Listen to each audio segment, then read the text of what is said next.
இயேசுவே அஞ்சிடே, என் இயேசு என்னோடிருப்பதா.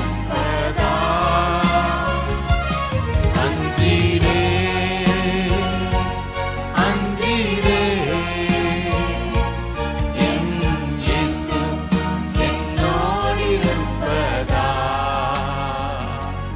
அஞ்சிடே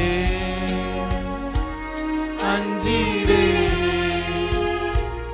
என் இயேசு என்னோடிருப்பதா. அஞ்சிடே அஞ்சிடே, என் இயேசு என்னோடிருப்பதா.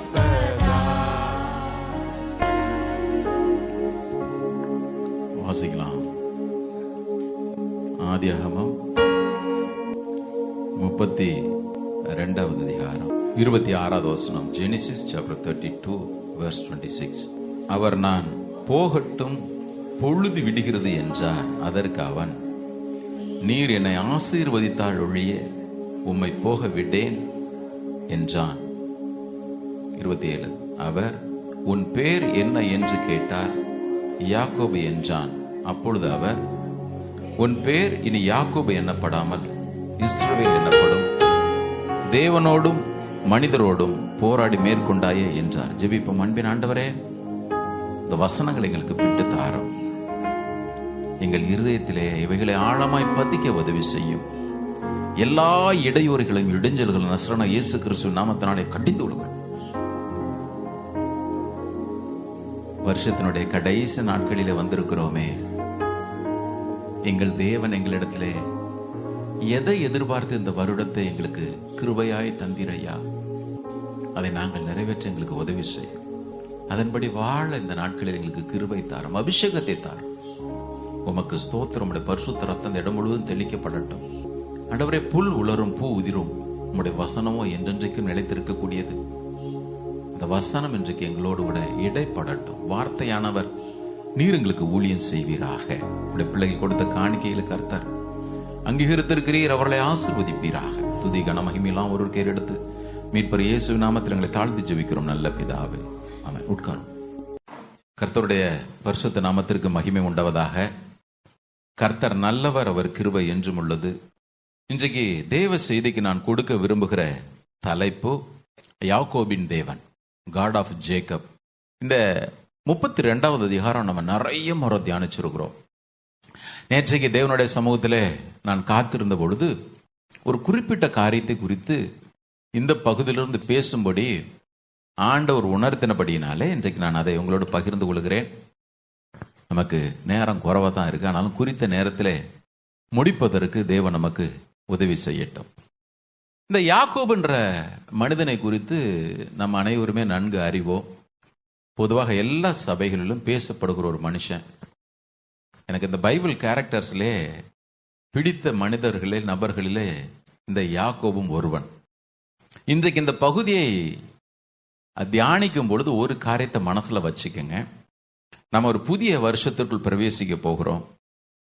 தேவன் எனக்கு கொடுத்த நல்ல வாக்குத்தத்தங்கள் எல்லாம் ஒன்றும் குறையாமல் நிறைவேற வேண்டும் என்று சொல்லி அவரிடத்தில் எதிர்பார்க்கிற அதே நேரத்தில் நான் என்னுடைய ஆண்டவருக்கு என்ன சொன்னேன், அல்லது தேவன் என்னிடத்தில் எதையெல்லாம் எதிர்பார்க்கிறார் என்று அவைகளையும் அவருக்கு முன்பதாக சீர்படுத்தும்படி நம்மை ஒப்பு கொடுக்க வேண்டியது ரொம்ப அவசியம்.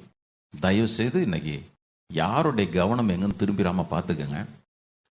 இன்னைக்கு நம்முடைய வாழ்க்கையில் நிறைய கேள்விகள் இருக்கு. இந்த சூழ்நிலை மாறுமா, அல்லது இந்த நபர் மாறுவாரா? இன்னைக்கு பிரச்சனை என்னன்னு கேட்டீங்கன்னா, நிறைய பேருக்குலாம் அவரெல்லாம் மாற்றவே முடியாதுங்க, அவளெல்லாம் மாற்றவே முடியாதுங்க. நாமளாக ஒரு கன்க்ளூஷனுக்கு வந்துடுவோம். 100% உண்மை. நமக்கு ஆண்டவர் கொடுக்கணும்னா பதில் இதுதான். மனுஷரால் இது கூடாததுதான், தேவனாலே ஆமா கூடும். கிறிஸ்துமஸ் நாட்களுடைய செய்தி அதுதான், தேவனாலே எல்லாம் கூடும். ஆண்டவரே இது மாறவே மாறாது, மாற்றம் என்பது சாத்தியமே இல்லை. உலகத்தானே சொல்ற மாற்றம் ஒன்றே மாறாதது அப்படின்னு, மாற்ற முடியாதுன்னு. ஆனா நமக்கு அந்த நம்பிக்கை வர்றதே இல்லை. பாருங்க, இந்த நபரை மாற்றவே முடியாதுங்க, இந்த பிரச்சனை மாறவே மாறாதுங்க, இந்த சூழ்நிலை மாறவே மாறாதுங்க.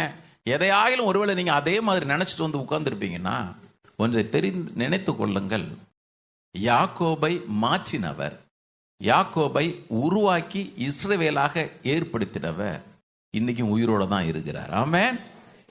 மாற்றம் பாருங்க, எப்படி இந்த ஆபிரகாமும் ஈசாக்கும் தவிர்க்கப்பட முடியாத நபர்களோ அதே மாதிரி இந்த யாக்கோபும் கூட தவிர்க்கப்பட முடியாத நம்முடைய முற்பிதா பாருங்க. இவன் யாரு? தேவனோடு போராடினவன் என்று வாசிக்கிறோம். தேவனோடு போராடினவன். இந்த 32வது அதிகாரத்துல மாத்திரம் அவன் தேவனோடு போராடல, அவனுடைய வாழ்க்கை முழுவதுமே அவனும் தேவனோட போராடிட்டு தான் இருந்தார். தேவனும் அவனோட போராடிட்டே இருந்தார். இன்னைக்கு நிறைய பேர் லைஃப் அப்படிதான் இருக்குது பாருங்க. சில பேர் சொல்லுவாங்க, கட்டின மனைவியை பத்தி, எதை ஏன் கேட்குறீங்க, லைஃபே போராட்டமா போச்சு பிரதர். நான் நினைக்கிறேன் யாக்கோபு குறித்து ஆண்டவர் சொன்னாலும் அதான் சொல்லியிருப்பாரு, போராட்டமா இருக்குற உன்னோட, போராட்டமா இருக்குது பாரு. தேவன் எப்படி ஆயிலும் சரி மேற்கொண்டு தான் தீர்வார். கர்த்தருடைய பிள்ளைங்க, வாலிப பிள்ளைங்க கவனிங்க. நீ நினைக்கலாம் இதுல நான் வந்துட்டேன், நான் ஓவர் கம் பண்ணிட்டேன், நான் பார்த்துட்டேன், நான் வெட்டிட்டேன், நான் முறிச்சிட்டேன். உங்களை என்னையும் தேவன் தெரிந்து கொண்டிருப்பாரே, ஆனால் என்ன நோக்கத்தோடு அவர் தெரிந்து கொண்டாரோ அடிச்சு உடைச்சாயிலும் சரி அவருக்கு ஏற்ற பாத்திரமா கண்டிப்பா கொண்டு வந்து நிறுத்துவார். எனக்கு இந்த யாக்கோபை வாசிக்கும் போதெல்லாம் இந்த ஒரு எண்ணம் தான். என்ன அப்படின்னா, ஆண்டவரே நீர் ஒரு மனுஷன் மேல கண்ணை வச்சிட்டீர்னா போதும், அவன் என்ன ஆட்டம் போட்டாலும் சரி ஆண்டவர் விடுவார். என்ன வருஷங்கள் மட்டும் கொஞ்சம் நிறைய போலாம், வருஷங்கள் மட்டும் போலாம். இவனுக்கு 20 வருஷம் எடுத்துக்கிச்சு, சில பேருக்கு மிஞ்சி போனா போ 30 வருஷம். ஆனா ஒண்ணு, நீ வந்துதான் தீரணும், நீ வந்துதான் தீரணும். வாலிப பிள்ளைகள், உன் வாலிப நாள் நல்லா இருக்கணும்னா இப்போ வேதம் சொல்லுகிறது, உன் வாலிப பிராயத்தில் உன்னுடைய சிருஷ்டிகரை நினை. இள வயதும் வாலிபமும் மாயையே, எல்லாத்தையும் விட்டுட்டு அப்படியே நொந்து நூலா போய் ஆண்டவரே இப்போ நான் வர்றேன், பலிபீடத்தில் என்னை பறனேன்னு சொல்றதற்கு வாழ்க்கையில் எல்லாம் நல்ல தெம்பா ரத்த ஓட்டம்லாம் நல்லா உற்சாகமா இருக்கும் பொழுதே நீ சொல்லியிருக்கலாம். நான் நினைக்கிறேன் இந்த 32வது அதிகாரத்தின் அனுபவம், தேவனே நீர் என்னை ஆசீர்வதித்தால் ஒழிய நான் உம்மை விடமாட்டேன் அப்படின்னு சொல்லக்கூடிய அனுபவம் இவனுக்கு 28வது அதிகாரத்துல 20 வருடங்களுக்கு முன்பதாகவே நடந்திருந்துச்சுன்னு வச்சுங்களேன், இன்னும் நல்லா இருந்திருக்கும் வாழ்க்கை. கர்த்தர் பிள்ளைங்க கவனிங்க, ஒரு தேவன் இருக்கிறாருங்க. இந்த தேவன் யாரு அப்படின்னு கேட்டீங்கன்னா, உங்களையும் என்னையும் ஒரு நோக்கத்தோடு அழைத்தவர். நான் ஆராதனை வேலையில் அதான் சொன்னேன், தாயின் கற்பத்துல நீங்களும் நானும் உருவாவதற்கு முன்பதாகவே பார்த்துக்கிட்டே இருந்தாரு. அத்தனை லட்சம் போராடிச்சு, இது ஒன்று மட்டும் தான் வேணும்னு சொல்லி செலக்ட் பண்ணி உள்ள உட்கார வச்சு இன்னைக்கு முழு மனுஷனை கொண்டு வந்து இந்த நாள் வரையிலும் ஆதரித்து வந்திருக்கிறாரு. அவருக்கு கண்டிப்பா ஒரு நோக்கம் உண்டு.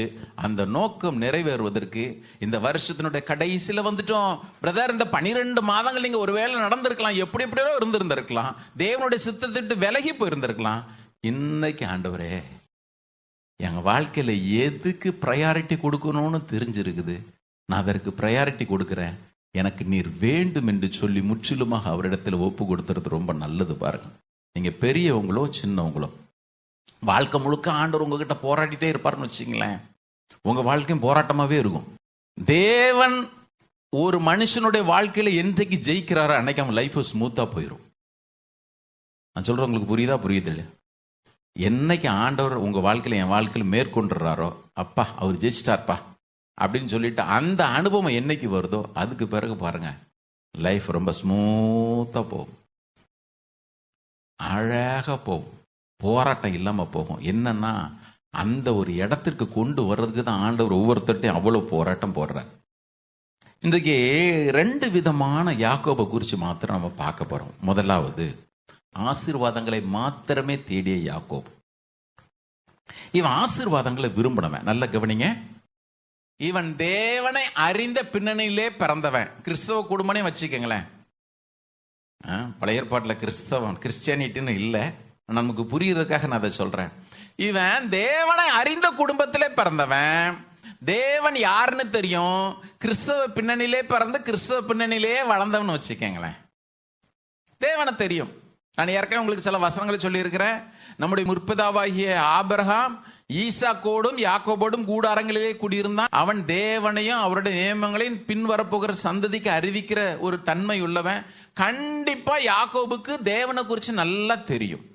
சரி, பிறந்த பிறகுதானான்னு பார்த்தீங்கன்னா வேதம் சொல்லுகிறது, தாயின் கர்ப்பத்தில் இருந்த நாள்ல இருந்தே அவனுக்குள்ள அந்த ஆசை இருந்துச்சான். நீங்க வாசிங்கன்னா உங்களுக்கு புரியும். Hosea chapter 12 verse 3. அவன் தன் தாயின் கற்பத்திலே தன் சகோதரனுடைய குதிகாலை பிடித்தான். இது ரொம்ப ஆச்சரியமா இருக்குது பாருங்க. வெளியே வந்த பிறகுதான் ஆசீர்வாதத்தை பத்தி சொன்னார். ஆசை வந்துச்சு, ஏதோ ட்ரை பண்ணணும் இல்லை. வசனம் சொல்லுது, தாயின் வயிற்றுல இருக்கும் பொழுது அண்ணன் பிறக்கிறதுக்கு முன்னாடி டப்புன்னு காலை பிடிச்சிட்டான். யோ, நீ போறியா ஏசா, நீ போறியா இல்லை நான் முன்னால போட்டுமா, எனக்கு வேணும் சேஷ்ட புத்திரபா ஆசீர்வாதம். அப்படிதான் போட்டிருக்கு வசனம். தாயின் கற்பத்துல இருந்த பொழுதே சகோதரனுடைய காலை பிடிச்சுக்கிட்டான். நீ விட்டா நான் முன்னால வந்துடுவோம் பாரு. இது எப்படின்னு எனக்கே தெரியல, வசனம் அப்படிதான் போட்டிருக்கு. நான் நினைக்கிறேன் ஈசாக்கும் ரெபெக்காலும் பேசிக்கிட்டே இருந்திருப்பாங்க. உள்ள ரெண்டு போட்டு போராடி கிடக்குத, 2 ஜாதின்னு வேற சொல்லிட்டாரு. இதுல முன்னால வர்றதுக்கு தான் எங்க அப்பா கொடுக்குற ஆசீர்வாதம் ரெபெக்கா. அது சாதாரண ஆசீர்வாதம் இல்ல, உன்ன பெரிய ஜாதி ஆக்குவான்னு சொன்ன. உள்ள 2 கேட்டே இருந்திருக்கும். உள்ள கிடந்த ஏசா என்ன யோசனை இருந்தான்னு தெரியல. யாக்கோபு மாத்திரம் நமக்கு முன்னால அப்படியே வழியில தடுமாறி நிக்கிறான். உள்ளே சொல்லியிருப்பான், ஒழுங்கு மரியாதை நீ போறிய, எனக்கு ரூட்டு விடுறா. நான் தான் போவன், ஏசா வந்தனுப்புனா காலை பிடிச்சுக்கிட்டான். நினைக்கிறேன் எது எது எது ஃபர்ஸ்ட்னு சொல்ல முடியாத அளவுக்கு ஆகி போச்சு பாருங்க. டைமிங் தான் வித்தியாசம், சில செகண்ட் தான் வித்தியாசம், நிமிஷங்கள் தான் வித்தியாசம். பட் நம்ம 2 பேரும் ஒரே நேரத்தில் தான் வெளியே வந்திருக்கிறோம். கேப்பே விடாம வெளியே வந்துட்டோம் பாரு. அப்பவே ஆசை இருந்துச்சு. பிரதர் கவனிங்க, ஒருத்தனுக்கு தாய் வயிற்றுக்குள்ள இருக்கும் பொழுது ஆசீர்வாதத்துக்கு ஆசை. தேவன் கொடுக்கிற ஆசீர்வாதம் எனக்கு வேணுங்க. தேவன் கொடுத்த ஆசீர்வாதங்கள் எல்லாம் அவனுக்கு முக்கியமா தெரிஞ்சுது. ஆனால் அந்த ஆசீர்வாதங்களை கொடுக்கிற ஆண்டவர் மட்டும் அவனுக்கு முக்கியமா தெரியவே இல்லை. அநேக வருஷங்கள். இன்னைக்கு என்ன ஒரு பெரிய துக்கம் அப்படின்னு கேட்டீங்கன்னா, இன்னைக்கு சபைகள் ஆசீர்வாதங்கள் எல்லாம் பிரதானமா பேசுது. அவையிலெல்லாம் அள்ளி கொடுக்கிற ஒரு ஆண்டவர் இருக்கிறார் தெரியும்ல. அவர் எதை எதிர்பார்க்கிறார் மாத்திரம் காட்ட தவறிச்சாதான் பெரிய துக்கம்.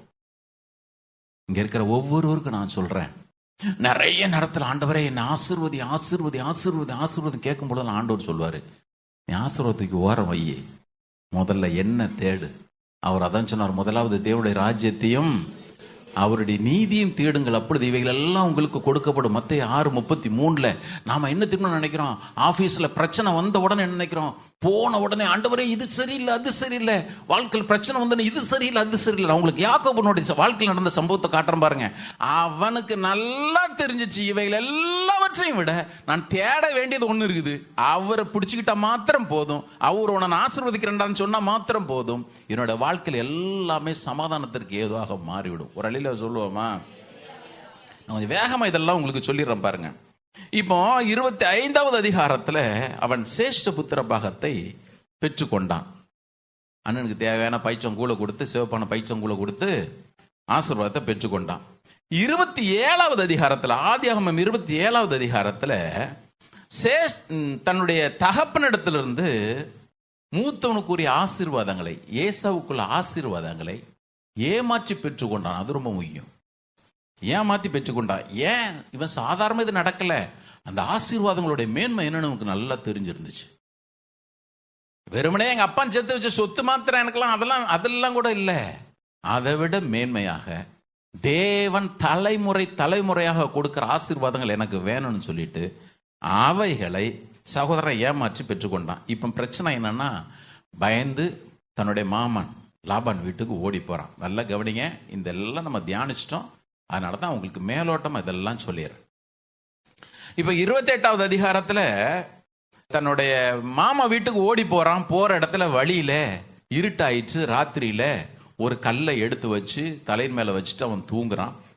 இப்ப கர்த்தர் அவனுக்கு சொன்ன காரியம், ஒரு ஏணியை பார்க்கறான், தரிசனத்துல சொப்பனத்துல பார்க்கறான். மேல கர்த்தர் நிற்கிறார், தேவதூதர்கள் ஏறுகிறவர்களும் இறங்குகிறவர்களுமாக அவன் அங்க தரிசிக்கிறான். ஆண்டவர் அவனுக்கு வாக்குத்தத்தத்தையும் கொடுக்கிறார். வாசிக்கலாமா? 28வது அதிகாரம். இது நிறைய முறை பார்த்தது, அதனாலதான் நான் உங்களுக்கு மேலோட்டம் அப்படி சொல்லிட்டு போறேன். முடிஞ்சா நீங்க வீட்டுல போய் இந்த அதிகாரங்கள்லாம் வாசிங்க. ஆதியாகமம் 27 இருந்து 35 வரையில் நீங்க வாசிக்கணும். வாசிச்சுட்டு இன்னைக்கு போய் தூங்க போங்க.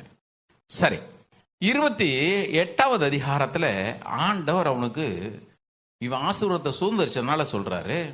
13வது வசனத்துல, அதற்கு மேலாக கர்த்தர் நின்று, நான் உன் தகப்பனாகிய ஆபிரகாமின் தேவனும் ஈசாக்கின் தேவனுமா இருக்கிற கர்த்தர். தேவன் கர்த்தர், இதுக்கு ரெண்டுக்கும் கூட உங்களுக்கு நான் வித்தியாசம் சொல்லிட்டேன். அதை மனசுல வச்சுக்கிட்டே இதை வாசிங்க. நீ படுத்திருக்கிற பூமியை உனக்கும் உன் சந்ததிக்கும் தருவேன். 14வது வசனத்துல, உனக்குள்ளும் உன் சந்ததிக்குள்ளும் பூமியின் வம்சங்கள் எல்லாம் ஆசீர்வதிக்கப்படும். 15வது வசனத்துல சொல்றார், நான் உன் கூட இருப்பேன், நீ போகிற இடத்துல உன்னை காத்து இந்த தேசத்துக்கு திரும்பி வர பண்ணுவேன், நான் உனக்கு சொன்னதை செய்யுமளவு உன்னை கைவிட மாட்டேன், எல்லாத்தையும் சொல்லிட்டாரு. சொல்லி முடிச்சதுக்கு அப்புறம் இவன் தேவனை எங்க தெரியுமா வச்சிருந்தான்? 21வது வசனத்தை கவனிங்க. என்னை என் தகப்பன் வீட்டுக்கு சமாதானத்தோட திரும்பி வர பண்ணுவாரானால் அப்போ கர்த்தர் எனக்கு தேவனா இருப்பார்.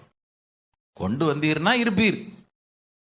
எங்க தாத்தா ஆபிரகாமுக்கு நீங்க தான் தேவன், எங்க அப்பா ஈசாக்குக்கு நீங்க தான் தேவன், நீர் எனக்கு தேவனா இருக்கணும்னா நான் எழுதுற எக்ஸாம்ல பாஸ் பண்ணாதான் இருப்பீர். நான் ஒழுங்கு ஆண்டோட பிள்ளைய வாழணும்னு விரும்பினீர்னா, ஆமா, எனக்கு அண்ணா நகர்ல வீடு கொடுத்தீர்னாதான் 10 வருஷமா ஜெபம் பண்ணிட்டு இருக்கிறேன், தந்தீர்னா நீ தேவனா இருப்பீர். சபைக்கு வந்து சாட்சி சொல்லுவேன், ஆண்டவர் பிள்ளையா இருப்பேன். இல்லைன்னா அவ்வளவுதான், உமக்கு ஒரு டாட்டா, சர்ச்சுக்கு ஒரு டாட்டா போறோம். அதே கேஸ் பாருங்க, அவன் அன்னைக்கு சொன்னான், இதெல்லாம் நீர் எனக்கு தந்தீர்னா நீர் எனக்கு தேவன், ஓகே, நான் பிள்ளையா வாழ்வேன்.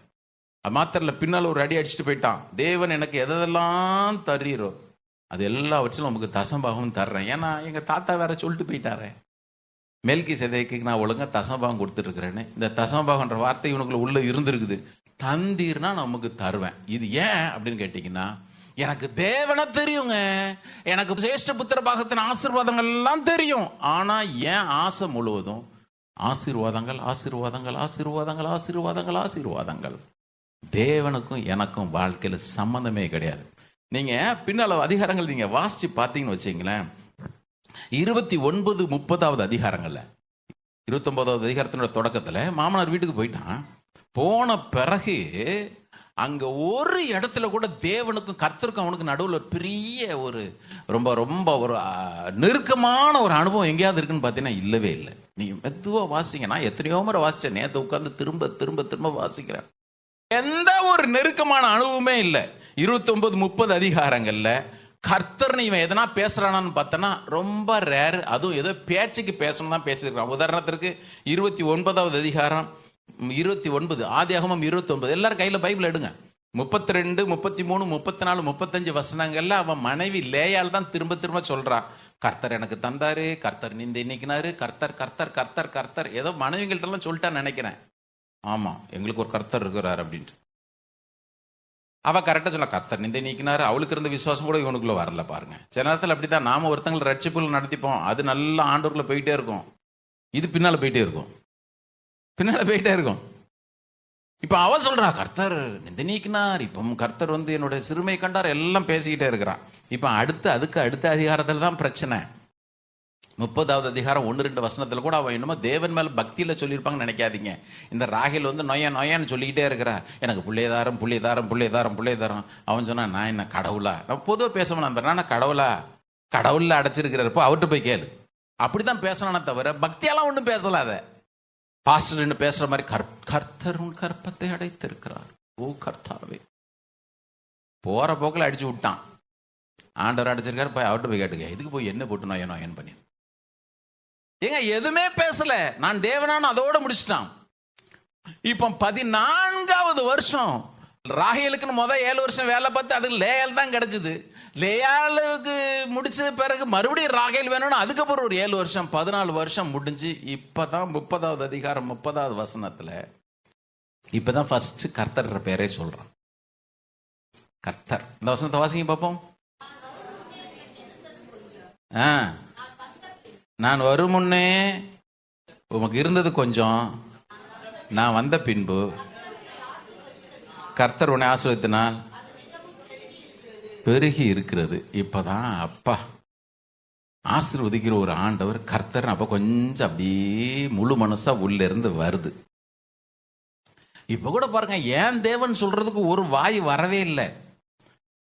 31:29 லாபான் சொல்றான், உன் தகப்பனுடைய தேவன். அவனுக்கும் தெரிஞ்சிருக்கு. அவன் சொன்ன மாதிரி இவனும் சொல்லிட்டான். 31:42 வாசிச்சீங்கன்னா, என் தேவன் சொல்றதுக்கு ஒரு வாய் வரவே இல்லை பாருங்க. என் பிதாவின் தேவனாகிய ஆபிரகாமின் தேவனும் ஈசாக்கின் பயபக்திக்கும் உரியவர் என்னோடு இராமற் போனால். ஏன் தேவன் அந்த நெருக்கம் வரவே இல்லை, வரவே இல்லை, வரவே இல்லை. அப்படி 31:53 வாங்க பார்ப்போம். 31:53 வாசிங்க. எல்லாரும் பைபிள் எடுங்க. நல்லா வசனத்தை அப்படி மேலோட்டமா வாசிங்க. நல்லா ஒவ்வொரு வசனம் நிறுத்தி நிதானமா வாசிங்க. அப்பதான் உள்ள இருக்கிற ரகசியங்கள் நமக்கு புரியும். ஆபிரகாமின் தேவனும் நாகூரின் தேவனும் அவர்கள் பிதாக்களின் தேவனுமா இருக்கிறவர் நமக்குள்ளே நடு நின்று நியாய்ந்திருப்பாராக. இந்த வசனத்தை சொன்னது யாரு? இந்த வார்த்தையை சொன்னது லாபான்னு சொன்னான். கரெக்டா? அவன் பாருங்க, அவன் எவ்வளவு பெரிய அரசியல்வாதியா இருப்பான்னு. அவன் சொல்றான், ஆபிரகாமின் தேவனும் நாகூரின் தேவனும், ஆபிரகாம் சகோதரனாக நாகூரின் தேவனும், அதோடு நிறுத்தி இருந்திருக்கலாம். அவர்கள் பிதாக்களின் தேவனும்ன்றான். அவங்க பிதாக்களின் தேவன் எவன் தேவனை சேவிச்சான்? அவர்லாம் நதிக்கு அப்புறத்திலே விக்கிரங்களை சேவித்தார்கள் போட்டிருக்கு. இவர் தான் எல்லாம் அடிச்சு விட வேண்டிதான். போ பேசணும்னா அடிச்சு விட வேண்டிதான். இப்போ இவனுக்கு பதில் சொல்ற யாக்கோபு எப்படி பதில் சொல்றான் பாருங்க. நான் எதுக்கு இந்த வசனங்களை உங்களுக்கு காட்டுறேன்? தேவனுக்கு அவனுக்கு நடுவில் இருந்த உறவு எந்த அளவுக்கு தான் இருந்துச்சு, அதுக்காக சொல்றேன். இப்ப அவன் என்ன தெரியுமா சொன்னான்? வாசிங்க. அப்பொழுது யாக்கோபு யாரு? தனக்கு பயபக்திக்குரியவர்கள் போடல, தனக்கு பயபக்திக்குரியவர்கள் போடல, தன் தகப்பனாகிய ஈசாக்கின் பயபக்திக்குரியவர். சில பேர் சொல்றது உண்டு, எதுக்கு போய் ஆண்டவரை டிஸ்டர்ப் பண்ணிட்டு. எங்க அண்ணனுக்கு முதல்ல நான் ஆண்டவரை பத்தி சொல்லும் பொழுது, எதுக்கு போய் அவரெல்லாம் டிஸ்டர்ப் பண்ணிட்டு விடு. என்ன பண்றது? 25 வருஷம் வச்சிருந்தாரு அவனுக்கு டைம். கடைசியில் வேற வழி இல்லை, முங்கி எழுந்து தானே ஆகணும். நல்லா கவனிங்க, நல்லா கவனிங்க. அவன் சொன்னான், எல்லாருக்கும் ஆண்டவர்ப்பா, நமக்கு ஆசீர்வாதம் மட்டும் தந்தா போதும். ஈசாக்குடைய ஆசீர்வாதம் எனக்கு வேணும், ஈசாக்குனுடைய ஆண்டவர் எனக்கு ஒன்றும் தேவையில்லை, தேவையில்லை. 32 அப்புறம் வாசிக்கிறேன். 32வது அதிகாரம். இப்போ ஒரு பாயிண்ட் ஒன்று வந்துச்சு. ஒரு குறிப்பிட்ட நேரம் நான் சொல்லலை, தேவனை ஓரந்தள்ளிட்டு எனக்கு ஆசீர்வாதனே நான் ஓடிட்டேன் பிரதர். 2024 டிசம்பர் 8 வந்துட்டேன். தயவு செய்து மனசுல எழுதிக்கங்க. நீங்க தேவன் கொடுக்கிற நன்மைகள்லாம் பெற்றுக்கிட்டு சாட்சி சொல்லிட்டு தனிப்பட்ட விதத்தில் அவரோட உறவு மாத்திரம் அப்படி கொஞ்சம் கொஞ்சமா தொட்டான் தொடச்சான்னு இருக்குன்னு சொன்னா கண்டிப்பா ஆண்டவர் ஒரு செக் பாயிண்ட்ல கொண்டு வந்து நிறுத்துவாரு. அன்னைக்கு நிறுத்தும் பொழுது குயோ முயோன்னு கத்திட்டு நிக்க வேண்டியதே இருக்கும். அதனால பெஸ்ட் இந்த நாள் தேவன் நமக்கு முன்குறிச்ச நாளா இருக்கட்டும். ஆண்டவரே, இன்றைக்கே முற்றிலுமா உங்களுடைய சமூகத்தில் என்னென்ன அர்ப்பணிச்சிட ஆண்டவரேன்னு வந்துடுறது நல்லது. திரும்பவும் உங்களுக்கு சொல்றேன், நீங்க எங்க போனாலும் போட்டு தரன்னு இழுத்துட்டு வருவாரு. அப்படி தரன்னு இழுத்துட்டு வர்றதுக்கு முன்னோட்டியே, ஆமா, ஃபர்ஸ்ட் அரெஸ்ட் வாரண்ட் வந்த உடனே போய் சரண்டர் ஆயிடுறது நல்லது. இல்லைன்னா கை விலகு மாட்டிட்டு போனா கொஞ்சம் பார்க்கறதுக்கும் கேட்கறதுக்கும் அசிங்கமாக தான் இருக்கும். நான் சொல்றேன், உங்களுக்கு ரொம்ப கஷ்டமா இருந்துச்சு, நீங்க இந்த வசனத்தை தியானிச்சு பாருங்க. வாசிங்க. இப்போ 32வது அதிகாரத்துக்கு வந்தாச்சு. 32 இது வரைக்கும் என்ன ஆசீர்வாதனே போயிட்டான். ஆசீர்வாதம் எனக்கு தேவன் கொடுக்கறது வேணும், சேஷ்ட புத்திரபாகம் வேணும், நன்மை வேணும், தகப்பன் கொடுக்குற ஆசீர்வாதம் வேணும், எல்லாத்தையும் அப்படி. சில பேருக்கு பாருங்க, இந்த மைண்ட் 24 ஹவரும் வேலை செஞ்சுட்டே இருக்கும் பொழுது ஆசீர்வாதங்களை பெறலான்னு வேலை செஞ்சா கூட பரவாயில்ல. இப்போ ஃபுல்லா எல்லாருக்கும் வாட்ஸ்அப்லையும் ட்விட்டர்லையும் இன்ஸ்டாகிராம்லயே வேலை செய்து பாருங்க. நான் யோசிச்சு பார்ப்பேன், சில பேர்லாம் என் குரூப்ல இருக்கிற சில நண்பர்கள் உண்டு, 24 ஹவரும் போட்டுக்கிட்டே இருக்கிறது. நான் பார்ப்பேன், எப்படா தூங்குவேன், எப்ப சாப்பிடுவேன். ஆசீர்வாதம் நினைச்சா கூட பரவாயில்ல, 24x7. நடுராத்திரில 12 மணிக்கு தூக்கம் வரும்னு சொல்லிட்டு டைம் என்னன்னு பார்த்தா அப்போ டங்கன்னு வந்து விழுது. கவனிங்க, உங்க எண்ணம் முழுவதும் தேவன் மேல பதியட்டும். ஆமென். தேவன் மேல பதியட்டும். இப்ப ஆண்டவர் நேரா கூட்டிட்டு வந்துட்டே இருக்கிறாரு. இப்ப மாமனார்கிட்டையும் எச்சரிச்சுட்டு வரக்கூடாதுப்பான்னு ஒரு பார்டரை வச்சுட்டாரு. இப்ப நேரம் வந்தாச்சு. ஏன்னா தகப்பன் வீட்டுக்கு போன்னு சொல்லிட்டு ஆண்டவர் சொல்லிட்டாரு. வந்துகிட்டே இருக்கும் பொழுது திடீர்னு ஒரு இடி மாதிரி ஒரு செய்தி வருது. என்ன தெரியுமா? உன் சகோதரனாகிய ஏசா 400 பேரோட உன்னை சந்திக்க வந்துகிட்டே இருக்குதான். போச்சு. பிரதர் கவனிங்க, 400 பேரோட வந்துட்டு இருக்கிறான். பெரிய இடி. ஏசா அவனே பயங்கரமான வேட்டைக்காரன், ஒரு ஆளை சமாளிக்கிறதே பெரிய பிரச்சனை. நான் சொல்றேன், இதை யோசிச்சு பாருங்க. அவன் இவங்கிட்ட ஒன்றும் சமாதானம் பேச வந்திருக்க மாட்டான், மொத்தமா வாரிட்டு போக தான் வந்திருப்பான். நடுவுல ஒரே ஒரு 32வது அதிகாரத்துல என்னை ஆசீர்வதிச்சாலோடய உங்க போக விட மாட்டான்னு ஒருத்தன் கதர்னம் தெரியுமா? அந்த ஜபம் தான் அவனை மாற்றி அமைச்சது. பிரதர், இன்னைக்கு நிறைய பேருக்கு வாழ்க்கையில ஏசா வர்றன்ற செய்தியை போல இடி விழுந்த செய்தி நிறைய முன்னால நிக்குது. மறந்துடாதீங்க. எல்லா சூழலிலிருந்து தப்பணும்னா ஒரு இடம் இருக்குது, தேவனுடைய சமூகம். திரும்பவும் சொல்றேன், தேவனுடைய சமூகம் உண்டு. நம்ம அர்ப்பணிக்கிற அனுபவம் வேணும். இப்போ இவனுக்கு நல்லா தெரிஞ்சிடுச்சு, பயம், தீல் எல்லாம் வந்துடுச்சு. இன்னைக்கு நான் இதெல்லாம் இன்ட்ரோடக்ஷன் சொல்ற மாதிரி தான் சொல்றேன். குறிப்பா சொன்னாலும் நம்ம 33வது அதிகாரத்துல தான் கவனம் செலுத்த வேண்டியிருக்கு. ஏன்னா 32வது அதிகாரம் நிறைய முறை நம்ம தியானிச்சிட்டோம். இப்போ எல்லா சூழலையும் எதிராக நிக்குது, உலகமே இருந்துடுச்சு. எல்லாரையும் ஓரந்தள்ளி முன்னால் அனுப்பிச்சிட்டு இவன் வேதம் சொல்கிறது, யாக்கோபு பிந்தி தனித்திருந்தான். அந்த வசனத்தை வாசிங்க. யாக்கோபு பிந்தி தனித்திருந்தான். வாசிடலாமா ஒரு வசனத்தை? 32:9. இப்பதான் தேவனோட கொஞ்சம் நெருக்கம் வருது. தனித்திருப்பதற்கு முன்பு ஒரு அனுபவம், இப்போ பிரச்சனை வந்த உடனே ஆண்டவர் அப்படியே கொஞ்சம் கொஞ்சமா நெருக்கம் வருது. சில பேர் கேட்குறீங்க, என் பிரதர் என் வாழ்க்கையில் ஒரு பிரச்சனை, ஆண்டவர் சொல்லுவார், ஒன்றும் இல்லை, கொஞ்சம் பக்கத்தில் வந்து சேரு, ஆசீர்வாதங்களே அனுபவிச்சுட்டு இருந்தல, கொஞ்சம் பக்கத்துல வா. இப்பதான் பாருங்க, 32வது அதிகாரம் 400 பேரோட வர்றேன்னு சொன்ன உடனே 9வது வசனத்தை பாருங்க. பின்பு யாக்கோபு, என் தகப்பனாகிய ஆபிரகாமின் தேவனும் என் தகப்பனாகிய ஈசாக்கின் தேவனுமா இருக்கிறவர். அப்பமும் கூட பாருங்க அந்த க்ளோஸ்னஸ் வரல. உன் தேசத்துக்கு உனத்தாருக்கும் திரும்பி போ, உனக்கு நன்மை செய்வேன் என்று என்னுடனே சொல்லி இருக்கிற கர்த்தாவே, ஆமா, நீ அடியேனுக்கு தேவரீர் காண்பித்த எல்லா தயவுக்கும் எல்லா சத்தியத்துக்கும் நான் எவ்வளவு வேணும் பாத்திரனே இல்லையா. அப்பா, இப்பதான் உணர்வு வருது. லாபான் கிட்ட ஆடுங்கள்லாம் பொழியும் பொழுது புன்னமர கொப்பங்கள்லாம் வெட்டி போட்டானே, அப்பெல்லாம் என்ன நினைச்சிருப்பான்? அப்பா, என்ன திறமையா சம்பாதிச்சிட்டோம் பார். ஷேர் மார்க்கெட்ல இப்படி போட்டு அப்படி எடுத்து இப்படி ரொட்டேஷன் பண்ணி அப்படி பண்ணிட்டோம். இப்ப சொன்ன, ஆண்டவரே, இந்த நன்மைலாம் நீர் தந்தது, இப்போ எதுக்குமே நான் பாத்திரனே இல்லை ஆண்டவரே. இவ்வளவு நாளும் என் திறமையில பாரு, அங்க போயிட்டேன், என் திறமையில இதை சாதிச்சிட்டேன், என் திறமையில அதை வெட்டிட்டேன், முடிச்சிட்டேன். இப்ப வந்துச்சு, ஷாக்கிங் நியூஸ் வருது.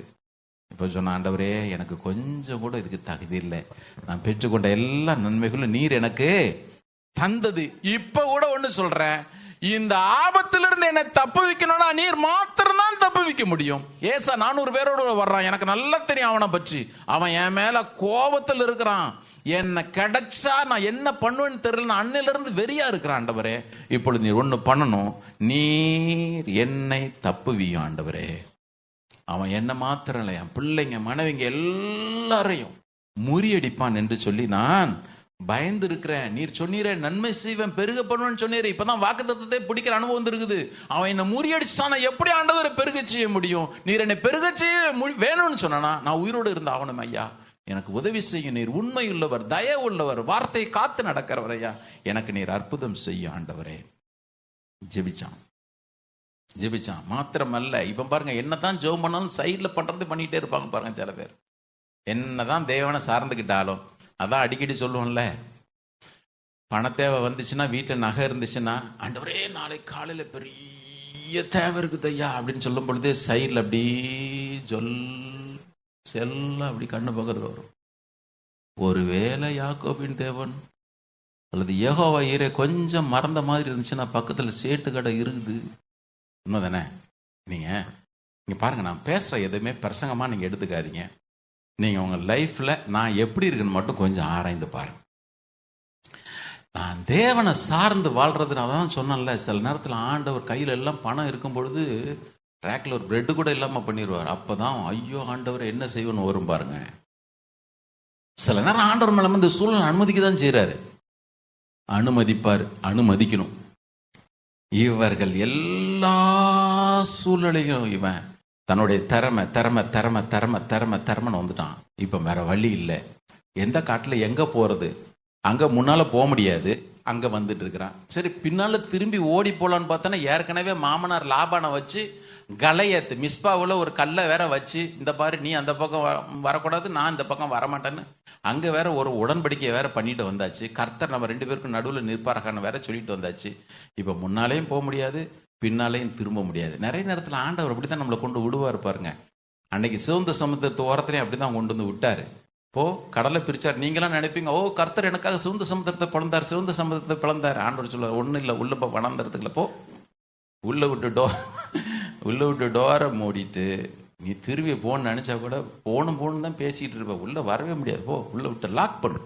நீ போய் சேர்ந்தா நான் உனக்கு வாக்குத்தத்தம் பண்ண தேசத்துக்குள்ள போகணும், இல்லைன்னா நடுவில் கடந்து சாகணும். திரும்பி எகிப்துக்கு போன்ற பேச்சா இருக்கக்கூடாது. ஆண்டவர் ஒன்றும் கொடுமைக்காரர் கிடையாதுங்க. நம்ம அவ்வளவாய் நேசிக்கிறார். அவர் நமக்கு வச்சிருக்கிறதுல ஒன்றும் கூட விடாம நம்ம சூழ்ந்து இருக்குன்னு விரும்புறாரு. எத்தனை பேர் விசுவாசிக்கிறீங்க? கரங்களை எடுத்து சத்தம் அலையில சொல்லுவோமா? இப்ப கொண்டு வந்து ஆண்டவர் நிறுத்தினார்.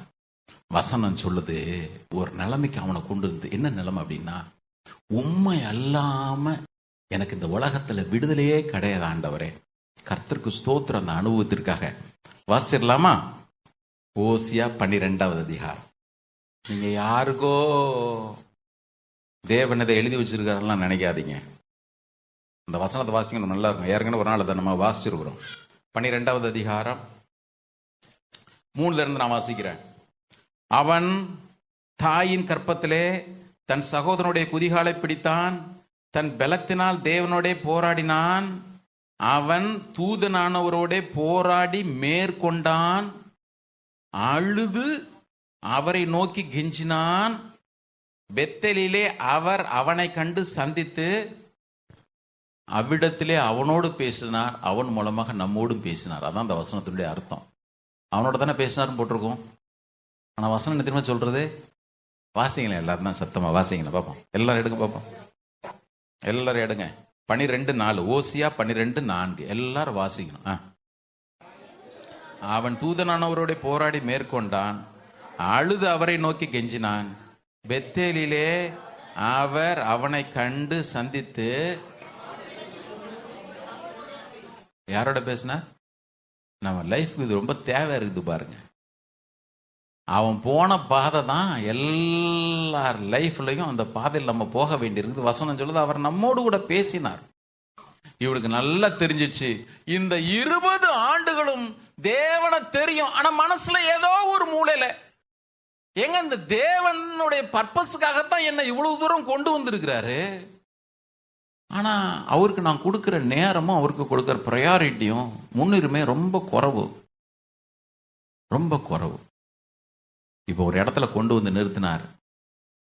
The one and only priority நீர் மாத்திரம் தான் ஆண்டவரே, எனக்கு இருக்கிற ஒரே முன்னுரிமை பிரதர். அதனால தான் நான் உங்களுக்கு திரும்ப திரும்ப இந்த வசனங்கள் நினைவூட்டிக்கிட்டே இருக்கிறேன். என்ன? தேவன் உங்கள் வாழ்க்கையிலும் என் வாழ்க்கையிலும் வெறுமனே நன்மைகளை கொடுத்து போ திருப்தியான்னு சொல்றதல்ல, அவர் விரும்புகிற பாத்திரமாக நம்மை உருவாக்கும்படி விரும்புகிறார். ஆமென். அதனாலதான் வேதம் சொல்கிறது, யாக்கோபை உன்னை சிருஷ்டித்தவரும் இஸ்ரவேலை உன்னை உருவாக்கினவருமாகிய கர்த்தர் அவர் நம்மை உருவாக்க விரும்புகிறார். ஒவ்வொரு நாளும் அவருடைய குமாரனுடைய சாயலுக்கு ஒப்பா இருக்கும்படி விரும்புகிறார். ஒவ்வொரு நாளும் அவர் நம்மை அவருக்கு ஏற்ற பாத்திரமாக வணைந்து கொள்ள விரும்புகிறார். இதைத்தான் எபிரேயருக்கு எழுதும் பொழுது அப்போஸ்தலன் எழுதுகிறார். வாசிக்கலாமா? எபிரேயர் 5வது அதிகாரம் 7வது வசனம். எல்லாரும் எடுங்க. ரொம்ப அற்புதமா இருக்குது பாருங்க. ஒவ்வொரு வசனங்களும் இன்னைக்கு புதிய ஏற்பாட்டில் இருக்கிற விசுவாசிகளுக்கு எவ்வளவு தேவை உள்ளதா இருக்குது பாருங்க. எபிரேயர் 5வது அதிகாரம் 7வது வசனம். ஜெபம் வந்துச்சு. இப்ப நம்முடைய ஆண்டவர் இயேசு கிறிஸ்து கூட இன்னைக்கு நிறைய பேர் வந்து அட ஜெபம்லாம் ஒன்றும் தேவையில்லைங்க. ஆனா நம்முடைய ஆண்டவர் இயேசு கிறிஸ்துவ குறித்து எப்படி போட்டிருக்கு பாருங்க. அவர் வாசிங்க, மாம்சத்தில் இருந்த நாட்களிலே தம்மை மரணத்திலிருந்து ரட்சிக்க வல்லமையுள்ளவரை நோக்கி பலத்த சத்தத்தோடும் கண்ணீரோடும் விண்ணப்பம் பண்ணி வேண்டுதல் செய்து தமக்கு உண்டான பய பக்தி நிமித்தம் கேட்கப்பட்டு எப்படி ஜெபிச்சாராம், அதே பின்னால வாசிங்க. எபிரேயர் 12வது அதிகாரம். இன்னைக்கு நிறைய பேர் வாழ்க்கையில பிரச்சனை முட்டிட்டு நிக்குது பிரதர். இது ஒண்ணுதான் பிரதர் உங்களுக்கு சொல்யூஷன். வேதம் சொல்லுகிறது, தேவன் சொல்லுகிற சொல்யூஷன் இது. நான் வாசிக்கிறேன் எல்லாரும் 12-13 வசனங்கள். ஆகையினால் நெகிழ்ந்த கைகளையும் தளர்ந்த முழங்கால்களையும் நீங்கள் திரும்ப நிமிர்த்தி. அப்படின்னா என்ன அர்த்தம்? ஏற்கனவே போச்சு, விட்டாச்சு. அவர் சொல்ல திரும்ப நிமிர்த்தி, முடமா இருக்கிறது இன்னும் பிசகி போகாமல் அப்படி விட்டுட்டனா போச்சு. தேவன் மேல இருக்கிற விசுவாசம் போயிரும், கிறிஸ்தவ வாழ்க்கையும் போயிரும். தேவன் என்ன நோக்கத்தோடு அழைச்சாரோ அதுல இருந்து நீங்க சரிக்கிருவீங்க. அவர் சொல்றாரு ஏற்கனவே கொஞ்சம் முடமா தான் இருக்குது, இப்போ அது பிசகி போகாமல் சொஸ்தமாகும்படிக்கு உங்கள் பாதைகளுக்கு வழிகளை. யார் வேலை இது? என் வேலையா தேவன் வேலையா? தேவன் செவைப்படுத்துவார்னு போடல. உண்மைதான், வசனம் சொல்லுது அவர் பரிசுத்தவங்களுடைய பாதைகளை காப்பாற்றுகிறார், பாதங்களை காப்பாற்றுகிறார். ஆனா இங்க வசனம் சொல்லுது அவைகளை நீங்கள் சொஸ்தப்படுத்துங்கள். ஒரே ஒரு நிமிஷம் கையை வைத்து சொல்லுங்க, ஆண்டவரே என்னோட ஜெப வாழ்க்கைய இன்றைக்கு நான் திரும்ப புதுப்பிக்க நீர் எனக்கு உதவி செய்ய ஆண்டவரே. ஆமென். அதிகாலையில் எழுந்து ஆண்டவரை தேடுங்க. 400 பேரோடு ஏசா வர்றான், செய்தி வருது. அது வியாதியா இருக்கலாம், ஆபீஸ்ல இருக்கிற பிரச்சனையா இருக்கலாம், கடன் பிரச்சனையா இருக்கலாம், குடும்ப பிரச்சனையா இருக்கலாம். செய்தி வருது, என்ன கலங்கடிக்குது, பயப்படுறான். ஆண்டவரை இப்ப என்ன செய்யறது? அவரோடு பிந்தி தனித்திருக்கிற அனுபவம் மாத்திரமே எல்லாவற்றையும் நமக்கு திரும்பவும் சீர்படுத்தி கொடுக்கும். அவரோடு பிந்தி தனித்திருந்து நான் ஏற்கனவே முடமாகி போன முழங்காலெல்லாம் திரும்ப அது வழுகி போகாதபடிக்கு திரும்ப சொஸ்தம் அடையும்படி நான் பலப்படுத்துறது மாத்திரம்தான் இவைகள் எல்லாவற்றிலிருந்து எனக்கு தீர்வை கொண்டு வரும். விசுவாசிக்கிறவங்களாம் கரங்கள் ஒருத்தர் அலையில சொல்லுங்க. நான் நேற்று உட்கார்ந்து இந்த வசனங்களை வாசிச்சுட்டு இருந்த பொழுது எனக்கு சில காரியங்கள் ரொம்ப ஆச்சரியமா இருந்துச்சு. 32வது அதிகாரத்தை எடுங்க. 25வது வசனத்துல இதுதான் அவனுக்கு வந்து ஒரு பிரேக்கிங் பாயிண்ட்னு ஒண்ணு வந்தாச்சு. வசனம் சொல்லுது, அவனை மேற்கொள்ளாததை கண்டு. 25வது வசனம், பொழுது விடிகிற வரையிலும். இது நம்ம ஆண்டவர் இயேசு கிறிஸ்து தான். கரெக்டா? நல்ல கவனிங்க. பொழுது விடியும் அளவும் போராடிட்டு இருக்கிறாரு. 28வது அதிகாரம், தேவன் கொடுக்கிற ஆசீர்வாதங்கள் எனக்கு வேணும், தேவன் அப்படியே மேலோட்டமா தான் வச்சிருப்பேன்னு சொன்ன இடத்துல அவனுக்கு வெறும் சொப்பனம் தான். 28வது அதிகாரம் வெறும் சொப்பனம். 32வது அதிகாரம் நிஜம். இங்க ஒன்னும் சொப்பனத்துல அவன் போராடல. வசனம் சொல்லுது, தேவன் என்ன செஞ்சார்? அவனுடைய தொடை சந்தை தொட்டார். உண்மையில ஒரு டிரான்ஸ்லேஷன் சொல்லுது, he dislocated his socket. ஒன்றும் இல்லை, கவனிங்க. என்ன பண்ணாராம்? இங்கே நல்ல ஆர்த்தோ டாக்டருங்கெல்லாம் இருக்கிறாங்க. தொடை எலும்ப இடுப்புல இருந்து கழட்டிட்டாராம். நான் யோசி பார்க்குறேன், ஏங்க ஒரு மனுஷனுடைய உள்ளான மனுஷனை தானே ஆண்டவர் உடைக்கணும். எதுக்கு அவனுடைய வெளியரங்கமான மாம்சத்தை அவர் உடைக்கணும்? அவனுடைய உள்ளான மனுஷனை மாத்திரம் இல்ல, சரீரத்தை ஏன் அவர் தொடணும்? தேவன் இந்த யாக்கோபை பொறுத்த மட்டிலும் உடைக்கிறார். எதுக்கு தெரியுமா? அவருக்குள் அவனை உள்ள ஸ்ட்ராங்கான மனுஷனா மாத்துறதற்கு. ஒரு இலையில சொல்லுங்களேன் பார்ப்போம். இதை யாரும் விரும்புறதே இல்லை. சம்டைம்ஸ் சில பேர் பாருங்க, ஜிம்முக்கு போனா நான் தான் ஜிம் அதிலே இருப்பான். தேவனையும் பேசுவோம். ஆண்டவருக்கு தெரியும் இது எதை குறித்து மேன்மை பாராட்டுது. சிலர் ரதங்களை குறித்தும் சிலர் குதிரைகளை குறித்தும் மேன்மை பாராட்டுகிறார்கள். நாங்களோ எங்கள் தேவனாகிய கர்த்தர் குறிச்சே நாங்கள் மேன்மை பாராட்டோம். நான் பைபிள் அடிக்கடி யோசிச்சு பார்க்கறது ஒன்று, சில பேர் பாருங்க நான் தான் எதெல்லாம் குறித்து மேன்மை பாராட்டினாங்களோ அவன் அதுலேயே அழிஞ்சு போயிருப்பான். கர்த்தருக்கு ஸ்தோத்திரம். அதனால தான் பவுல் சொல்றாரு, கிறிஸ்துவினுடைய சிலுவை குறித்து மாத்திரம் நான் மேன்மை பாராட்டிட்டு போயிடுறேன்ப்பா. உதாரணத்துக்கு பாருங்க, அவன் அப்சலோம், அவனுடைய தலைமுடி அவ்வளோ அழகா இருந்துச்சு. பார்க்குறவங்க எல்லாம் அப்படி அட்ராக்ட் பண்ணி தான் பக்கமா கூட்டம் சேர்த்துக்கிட்டான். பார்க்குறவங்க எல்லாம் பார்ப்பாங்க, அப்சலோம் தலைமுடி என்ன அழகா இருக்கு, வருஷம் முடிய சரிச்சாலே அவன் அத்தனைக்குள்ள வெயிட் போட்டு எடுத்தான்னு போட்டுருக்கு. அவன் அழகா இருக்குது. கடைசியில் பார்த்தா என்ன தெரியுமா மாட்டிக்கிச்சு? கருவாளி மரத்துல எது மாட்டுச்சு? தலை மயிறு சிக்கிட்டு கிடந்தான் போட்டிருக்கு. எதை குறிச்சு மேன்மை? கர்த்தர் பிள்ளைங்க கவனிக்கணும். இன்னொருத்தன் இருக்கிறான அகித்தோப்பேல் அன்னைக்கு இருந்த அரசியல் சாணக்கியன். வசனம் சொல்லுது, அவன் கொடுத்த ஆலோசனை நல்ல ஆலோசனை. தேவன் அவன் அதமாக்கி போறதுக்கு கட்டளையிட்டாரு. அதமாக்கி போறத கர்த்தர் கட்டளையிட்டபடினால தன்னுடைய ஆலோசனை அவமாய் போயிட்டு நினைச்சிட்டே போய் அவன் நாண்டு கொண்டு செத்தானு போட்டிருக்கு. தனக்குள்ள திறமைகளை குறித்து மேன்மை பாராட்டுகிறவர்கள். ஆண்டவர் கர்த்தருக்கு ஸ்தோத்திரம். யாக்கோபு ஒரு அனுபவத்துல கொண்டு வந்தாரு. என்னோட எல்லா பலனும் ஓடி, ஏன்னா இது அப்பப்போ ஓடுறது. இது சகோதரன் ஏசா துரத்துனா கூட பாரு, உன்னை விட நான் வேகமா ஓடுறனா இல்லையா பாருன்னு ஓடிரும். இவன் பார்த்தாரு, ஆண்டவர் நீ ஓடவா செய்யற, பிரச்சனையை விட்டு ஓடாம நீ என்னை சார்ந்து கொள்ள வேண்டும். மொத்த சாக்கெட்டையும் கழட்டி விட்டாராம். நிறைய நேரத்தில் நம்ம லைஃப்ல ஆசீர்வாதங்களை விரும்புகிறோம், ஆனால் உடைக்கப்பட மாத்திரம் ஒருத்தர் விரும்புறதே இல்லை. இங்கதான் இருக்கிறவங்களாம் கருங்க ஒருத்தர் சொல்லுங்க. நிறைய நேரத்தில் யாக்கோபின் தேவனே, யாக்கோபு கொடுத்த ஆசீர்வாதங்களை எனக்கு கொடும், ஆபிரகாம் கொடுத்த ஆசீர்வாதங்களை கொடும், ஈசாக்கு கொடுத்த ஆசீர்வாதங்களை கொடும். நிறைய நேரத்தில் ஆசீர்வதிக்கப்பட விரும்புவோம், ஆனா தேவன் மாத்திரம் என்ன உடைக்கவே கூடாது. அவர் என்ன நோக்கத்தோட என்ன அழைச்சாரோ அதுக்கு நான் என்ன விட்டு கொடுக்கவே மாட்டேன். தேவன் என்ன நோக்கத்தோட என்ன வணைய விரும்புறாரோ அதற்கு கொஞ்சம் கூட நான் விட்டு கொடுக்கவே மாட்டேங்க. கர்த்தருடைய பிள்ளைங்க உண்டு, கவனிங்க. நீர் என்ன நோக்கத்தோடு என்னை கரங்களிலே எடுத்தீரோ, குயவண்ணீர் என்ன நோக்கத்தோடு என்னை தொட துவங்கினீரோ அதை நீர் செய்யும்படி என்னை விட்டு கொடுக்கிறேன், நான் பாதியில கலண்டுக்கவே மாட்டேன்னு சொல்லிட்டு இன்றைக்கு ஒரு தீர்மானத்தை எடுத்து முற்றிலுமாக ஒப்பு கொடுத்துடணும். யார் யாரெல்லாம் மாற்றத்தை விரும்புறீங்களோ, யார் யாரெல்லாம் ஆசீர்வதிக்கப்படணும்னு விரும்புகிறீர்களோ அவர்கள் ஒவ்வொருவரும் இன்றைக்கு நீர் என்னை ஆசீர்வதி ஆண்டவரேன்னு சொல்றதற்கு முன்பதாக நீர் என்னை எங்கே செதுக்க சித்தமாய் இருக்கிறீரோ, எங்கே உடைக்க சித்தமாய் இருக்கிறீரோ அங்கெல்லாம் உம்முடைய கரம் என்னை வணைந்து கொள்ளட்டும் ஆண்டவரேன்னு சொல்லிட்டு இன்றைக்கு ஒப்பு கொடுத்தா எவ்வளவு நல்லா இருக்கும் பாருங்க. தேவன் அதற்காகத்தான் சில நேரத்துல உங்களை யாப்போக்கு நதியண்டையின் அனுபவத்துல கொண்டு வராரு. பிரதர், ஏன் பிரதர் எனக்கு யாப்போக்கு நதியண்டையில வர வேண்டி இருக்குது, தேவன் இத்தனை நன்மைகள் எனக்கு கொடுத்திருக்கிறாரு பிரதர், திரும்ப திரும்ப நான் ஏன் பிரதர் யாப்போக்கு நதியண்டையில வர்றேன்? உலகம் சொல்லும் உனக்கு மாத்திரம் தான் பிரச்சனை போறோம், ஆண்டவருக்குள்ள போன உனக்கு மட்டும் தான் பிரச்சனை.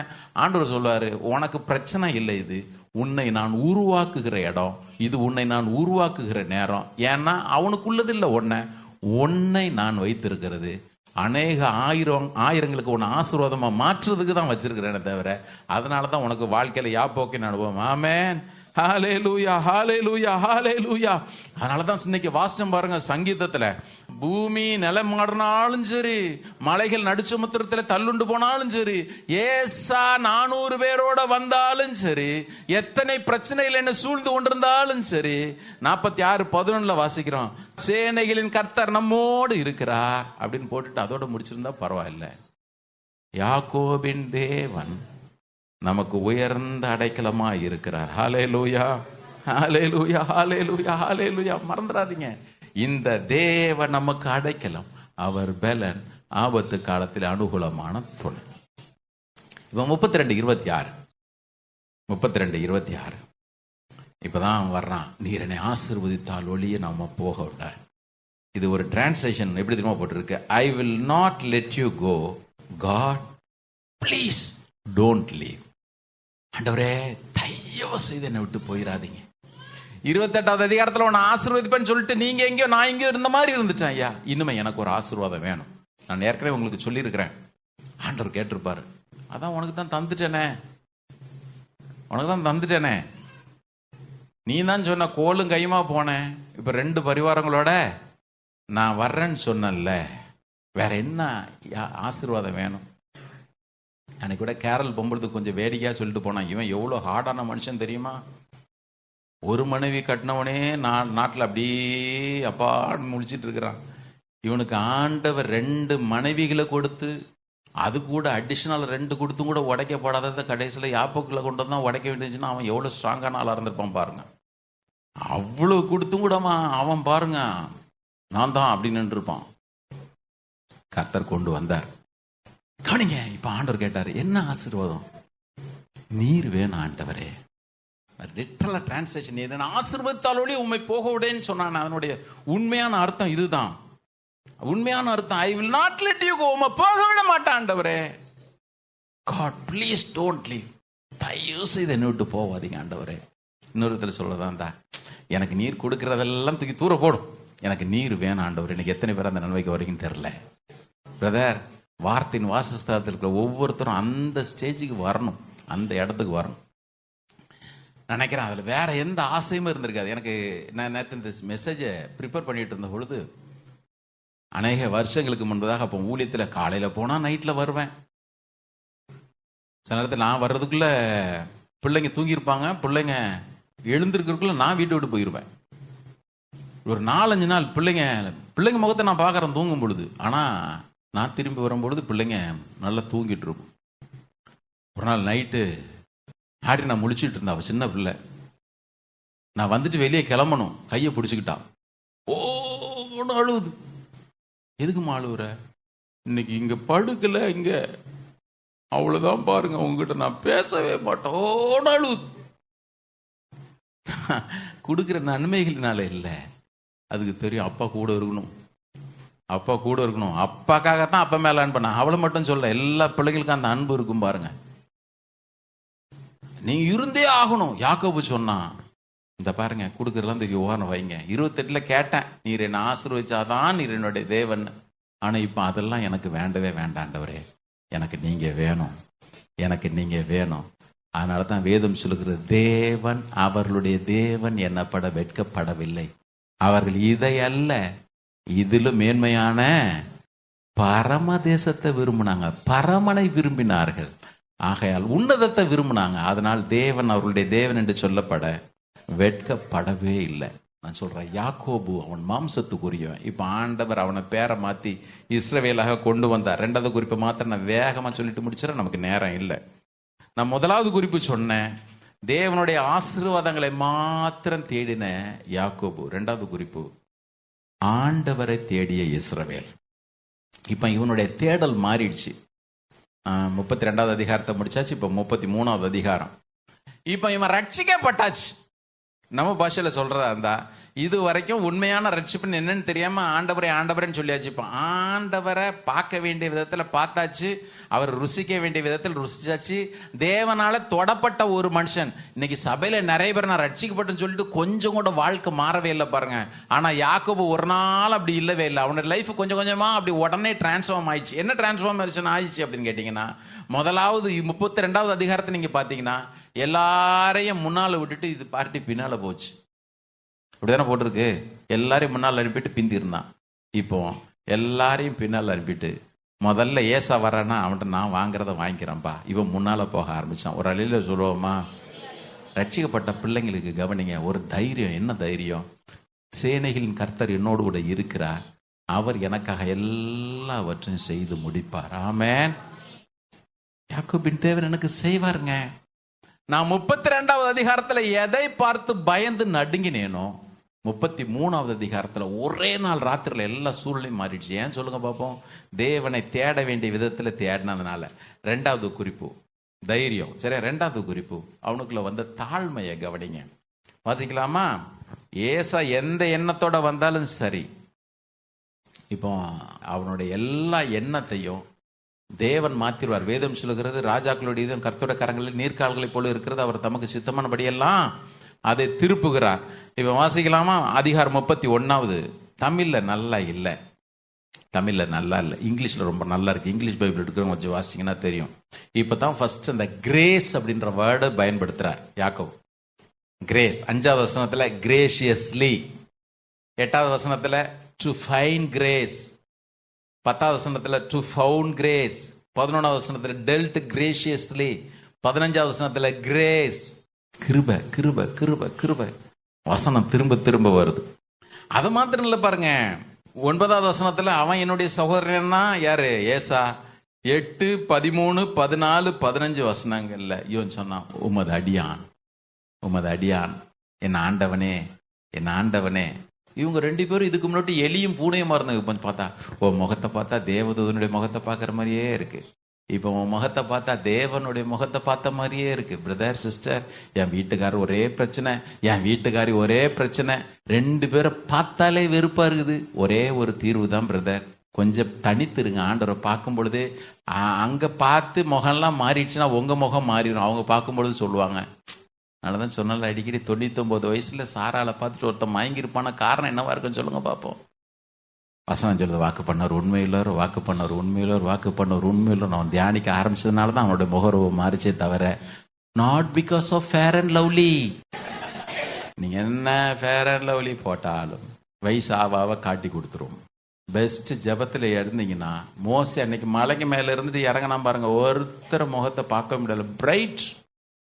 எந்த டிவியில எந்த நடிகை நடிச்சாலும் அந்த க்ளோயிங் வரவே வராது கர்த்தருடைய சமூகத்துல. நீங்க வேணா பாருங்களேன், யாக்கோபு பார்த்து அவன் தேவதூத முகம் மாதிரியே இருக்குதுப்பா. ஒன்னும் பொய்யலான்னு சொல்லல. ஒரு மனுஷனுடைய தேவனோடு இருக்கிற அவனுடைய அனுபவம் அவனை மாத்தும். ஒரு நிலையில சொல்லுவோமா, என்ன தாழ்மை பாருங்க. இவனுக்கு தான் உன் சகோதரர்கள் உன்னை பணிவார்கள். இந்த வசனத்தை வாசிங்க பார்ப்போம். 27, 29 வாசிங்க பார்ப்போம். என்ன ஆசீர்வாதத்தை இந்த யாக்கோபு வாங்கினான், என்ன ஆசீர்வாதத்தை வாங்கினான் பாருங்க. அந்த வசனத்தை வாசிங்க. ஜனங்கள் உன்னை சேவிக்கவும் ஜாதிகள் உன்னை வணங்கும் கடவுள். யாருக்கு கொடுத்த ஆசீர்வாதம் தெரியுமா? யாக்கோபு பெற்றுக்கொண்ட ஆசீர்வாதம். கரெக்டா? இப்போ இவ்வளவு ஆசீர்வாதம் எனக்கு இருக்குன்னு நெஞ்ச நிமித்து நடக்காம தேவனை சந்தித்த மனுஷனுக்குள்ள வந்த தாழ்மை என்ன தெரியுமா? அப்படி வாங்க பார்ப்போம். 33வது அதிகாரம். இது புரியல, நீங்க ஒரு முரண்பாடம் நடக்குன்னு நினைக்காதீங்க. அவன் தன்னை தாழ்த்தின விதம். 3வது வசனத்தை பாருங்க. யாக்கோபு அவர்களுக்கு முன்பாக நடந்து போய், அப்பா நீ தானே என்ன வணங்கணும், ஒழுங்கு மரியாதை வணங்கிட்டு போனலாம் சொல்லல. கொஞ்சம் கற்பனை படி பாருங்க. அங்க வர்றான் ஏசா, யாக்கோபு 7 முறை வணங்கி, எவ்வளவு எவ்வளவு எவ்வளவு மனத்தாழ்மை பாருங்க. ரட்சிக்கப்பட்டமா அன்னைக்கு இதெல்லாம் நமக்குள்ள வந்துடணும். ஆங்காங்கே மாம்சமான சுபாவங்கள் ஒட்டிட்டு தான் இருக்கும். ஆனாலும் தேவன் இவைகள் எல்லாவற்றையும் விரும்புகிறாரே. ஆமென். நான் எனக்கு மனசுல தாழ்மையே இல்லைங்க, நான் அப்படியே தான். சில பேர் சொல்லுவாங்க, பிரதர் இதெல்லாம் என்ன மாற்ற முடியாது பிரதர், நான் அப்படிதான். அப்படின்னா நீ ரட்சிக்கவே படலைன்னு அர்த்தம். போ, நீ ரட்சிக்கவே படலை. யாரு சொன்னாலும் பின்னால எழுதிருங்க, இது ரட்சிக்கப்படாத கேஸ், முடிஞ்சிடும். சபைக்கு போகலாம், 1000 செய்யலாம். வசனம் சொல்லுது, இவன் இவ்வளவு வாக்குத்தத்தங்களை பெற்றவனா இருந்தாலும் தன்னுடைய சகோதரனுக்கு முன்பாக தன்னை தாழ்த்தினான். ஹல்லேலூயா. அவன் பாருங்க எவ்வளவு எவ்வளவு நல்லவனா இருக்கிறான். 4வது வசனத்தை வாசிங்க பார்ப்போம். அப்பொழுது ஏசா எதிர்கொண்டு ஓடி வந்து அவனை தழுவி அவன் கழுத்தை கட்டி கொண்டு அவனை முத்தம். இந்த வசனம் பைபிள் இன்னும் ஒரு இடத்துல தான் இருக்கு. எங்கன்னு சொல்லுங்க பாப்போம். அப்பா, அந்த ஒரு இடத்துல தான் இருக்குது. லூக்கா 15:20. தகப்பன் ஓடி வந்து அவன் கழுத்தை கட்டி கொண்டு அவனை முத்தம் செய்தான். இப்ப உங்களுக்கு அந்த 2 சம்பவத்தையும் சேர்த்து பார்த்தீங்கன்னா எவ்வளவு எமோஷனலான சந்திப்பா அது இருந்திருக்கணும், உங்களுக்கு புரியும் நினைக்கிறேன். இன்னொருத்தர் சொல்றதா இருந்தா, ஆண்டவர் ஏசா மூலமா உனக்கு சிக்னல் அனுப்பினாரு. உன் வாழ்க்கையில் நீ தள்ளப்பட்டவன் நினைக்கவே நினைக்காத, எல்லா விதத்துல உன்னை நான் சேர்த்து கொள்கிறேன். ஹல்லேலூயா. சத்தமரலையிலே சொல்லுவோமா? இதில் உள்ள சில வசனங்களை மட்டும் வேகமா சொல்லிட்டு நம்ம ஜெபிச்சிடும், நமக்கு நேரம் இல்லை. இப்ப ஏசா கிட்ட என்ன தெரியுமா பதில் சொன்னா? ரட்சிக்கப்பட்ட கூட சில காரியங்கள் அப்படி ஒட்டிக்கிட்டே இருக்குது. இப்ப ஏசா கிட்ட என்ன தெரியுமா சொன்னா? 33வது அதிகாரத்துல எடுங்க பார்ப்போம். 14வது வசனத்துல, என் ஆண்டவனாகிய நீர் உமது அடியானுக்கு முன்னே போய், நீர் முன்னே போவும், நான் சேகிருக்கு என் ஆண்டவரிடத்திலே வரும் அளவும். என்ன தெரியுமா சொல்லிட்டான்? இப்போ அண்ணன்ட்ட இருந்து இவ்வளவு அன்பா இருந்தா கூட எஸ்கேப் ஆனா போதும், பின்னால் இன்னொரு பயம் ஓட்டிட்டு தான் இருக்கு. சொன்னான், அண்ணா நீங்க சேயிருக்கு போங்க, நான் பின்னால வர்றேன். அவன் சேயிருக்கு போகல. அதனாலதான் பவுல் எழுதுறாரு ரோமர் 7வது அதிகாரத்துல சொல்லும் பொழுது, என்ன பண்றது, நான் அல்ல, எனக்குள்ளே வாசமா இருக்கிற பாவமே சில நேரத்தில் அப்படி எட்டி பார்க்குது. என்னதான் நீங்க பரிசுத்தமான பரணேன்னு பள்ளிப்படத்துல படிச்சாலும் நாளைக்கு ஆபீஸ்ல போன உடனே ஏங்க லேட்டு, ஒரே டிராபிக் சார், டப்புன்னு வந்துடல. அது மாதிரி தான் இது. சொல்றமா சொல்லலையா? சொல்லுங்க பாப்போம். இங்கதான் இருக்கிறவங்க கர்மத்துறையில சொல்லுங்களேன். ரட்சிக்கப்பட்டு அப்படி ஒன்னும் பொய்யே சொல்ல மாட்டாங்க. நாங்க பரிசுத்தம், ஆனா டப்புன்னு வந்துடும் ஆபீஸ்ல. ஏன்னா லேட் சார். இவன் அதே மாதிரி தான் சொன்ன, முன்னால் போங்க நான் அப்படி வந்துடுறேன் அப்படின்ட்டான். அவன் சேயிருக்கு போயிட்டான், இவன் சீகேமுக்கு போயிட்டான். கர்த்தருடைய பிள்ளைங்க கவனிங்க. இப்ப இது இருக்கிறதுனால யாக்கோபு தவறிட்டானா அப்படின்னு கேட்டீங்கன்னா, அந்த முடிவு உங்க கையிலே கொடுத்துறேன். நான் அதுக்கு வர்றதுக்கு ரெடியா இல்லை. நான் இன்னும் எனக்கு அதை தியானிச்சு அதுக்கு பதில் கிடைக்கல. ஆனால் ஒன்று மாத்திரம் எனக்கு நல்லா தெரியும், தேவன் அவன் அப்படி விட்டுறவே இல்லை. நல்ல கவனிங்க. நான் ஏற்கனவே உங்களுக்கு சொல்லி இருக்கிறேன், மனசுல வச்சுங்க. 32வது அதிகாரத்துல உன்னுடைய பெயர் யாக்கோபு அல்ல இஸ்ரவேல் என்று தேவன் சொன்னார். உடனே அந்த வாக்குத்தத்தம் அங்க நிறைவேறல. இங்கதான் இருக்கிறவங்க கரங்கொடுத்த சொல்லுங்க, ஆண்டவர் எனக்கு இதெல்லாம் சொல்லிட்டாரா பிரதர்? 2024 எனக்கு இதெல்லாம் சொன்னாரா? ஏன் பிரதர் இன்னும் நடக்கல? கர்த்தர் சொல்லுவாரு, இன்னும் வண்டி ப்ராசஸ்ல தான் இருக்குது, இன்னும் பினிஷ்டு ப்ராடக்ட் ஆகவே இல்லை. ஏன் இல்ல? 32ல சொன்னார், இனி உன்னுடைய பெயர் இஸ்ரவேல் என்ன சொல்லப்படும், பிரின்ஸ் வித் காட்.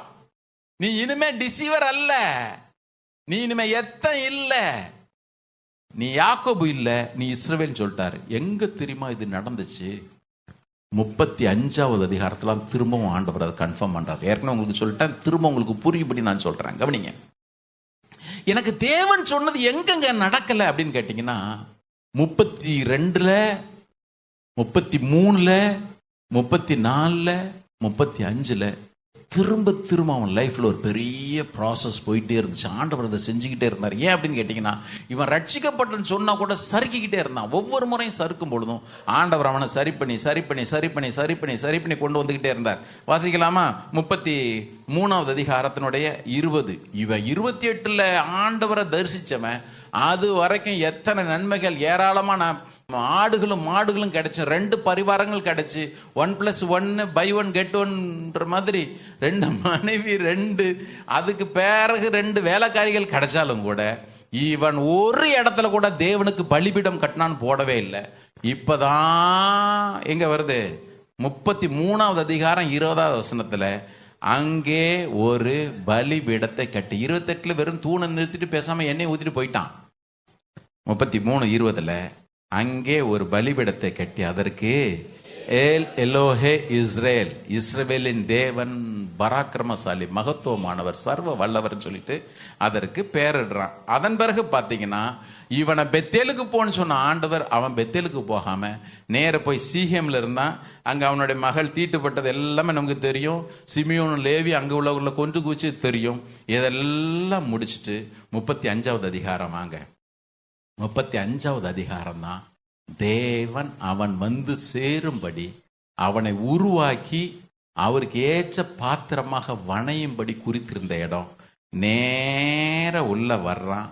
மாத்திரம் அல்ல, நான் உங்களுக்கு ஏற்கனவே சொல்லியிருக்கிறேன், அவர்கள் இத்தனை அனுபவங்கள் வந்தாலும் யாக்கோபுக்கு இருந்தாலும் அவனுடைய மனைவிகள், அவனுடைய குமாரர்கள் எல்லாருக்குள்ளையும் எல்லா தீட்டு இருந்துகிட்டே இருந்துச்சு. அவர்கள் நிமித்தம் தேவன் அவனை ஆசீர்வதிக்கவே முடியல, சொன்ன வார்த்தை முழுசு நிறைவேற்றவே முடியல. இப்ப எல்லாரும் சேர்ந்து ஒரு தீர்மானம் எடுத்தாங்க. 35வது அதிகாரம் 4வது வசனத்துல வாசிக்க பார்ப்போம். இல்ல முதல்ல இருந்தே வாசிச்சிடலாமே, முடிச்சிடுறேன், அவ்வளவுதான், பெரிய ரொம்ப நேரம்லாம் இல்லை.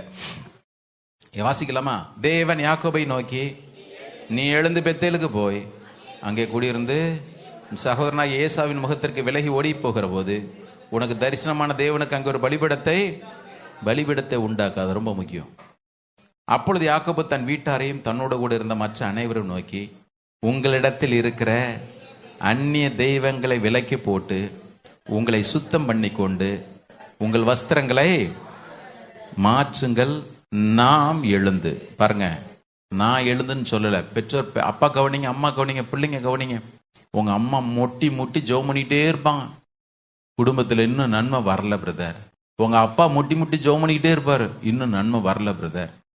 பிள்ளைங்க கவனிங்க, எப்ப தெரியுமா ஒரு குடும்பம் நிறைவான நன்மை அனுபவிக்க முடியும்? மொத்த குடும்பமும் சேர்ந்து தேவனை தேடும் பொழுது மாத்திரம்தான். எப்ப பிரதர் தேவன் எனக்கு கொடுத்த நன்மைகள், வாக்குத்தத்தங்கள்லாம் நன்மையா வந்து பலிக்கும்னா, சில பேர் வீட்டில் பாருங்க, அம்மா முட்டி அழுது ஜெபம் பண்ணிட்டே இருப்பாங்க, புள்ள தருதலையாவே இருக்கும். தேவன் ஆசீர்வதிக்க மாட்டார் நான் சொல்லல, தேவன் சொன்ன நன்மைகள் அதிகாரமா போஸ்ட்போன் ஆகி போயிட்டே இருக்கும். இப்ப யாக்கோபுக்கு நல்லா தெரியும், தேவன் எனக்கு கொடுத்த நன்மைகள் ஒவ்வொன்று 100% நிறைவேறும், 100%. இப்ப நாங்கள் என்ன செய்யணும்? வசனம் சொல்லு, எல்லாரும் கொண்டு வாங்க, வசனத்தை போட்டு பாருங்க. 4வது வசனம்.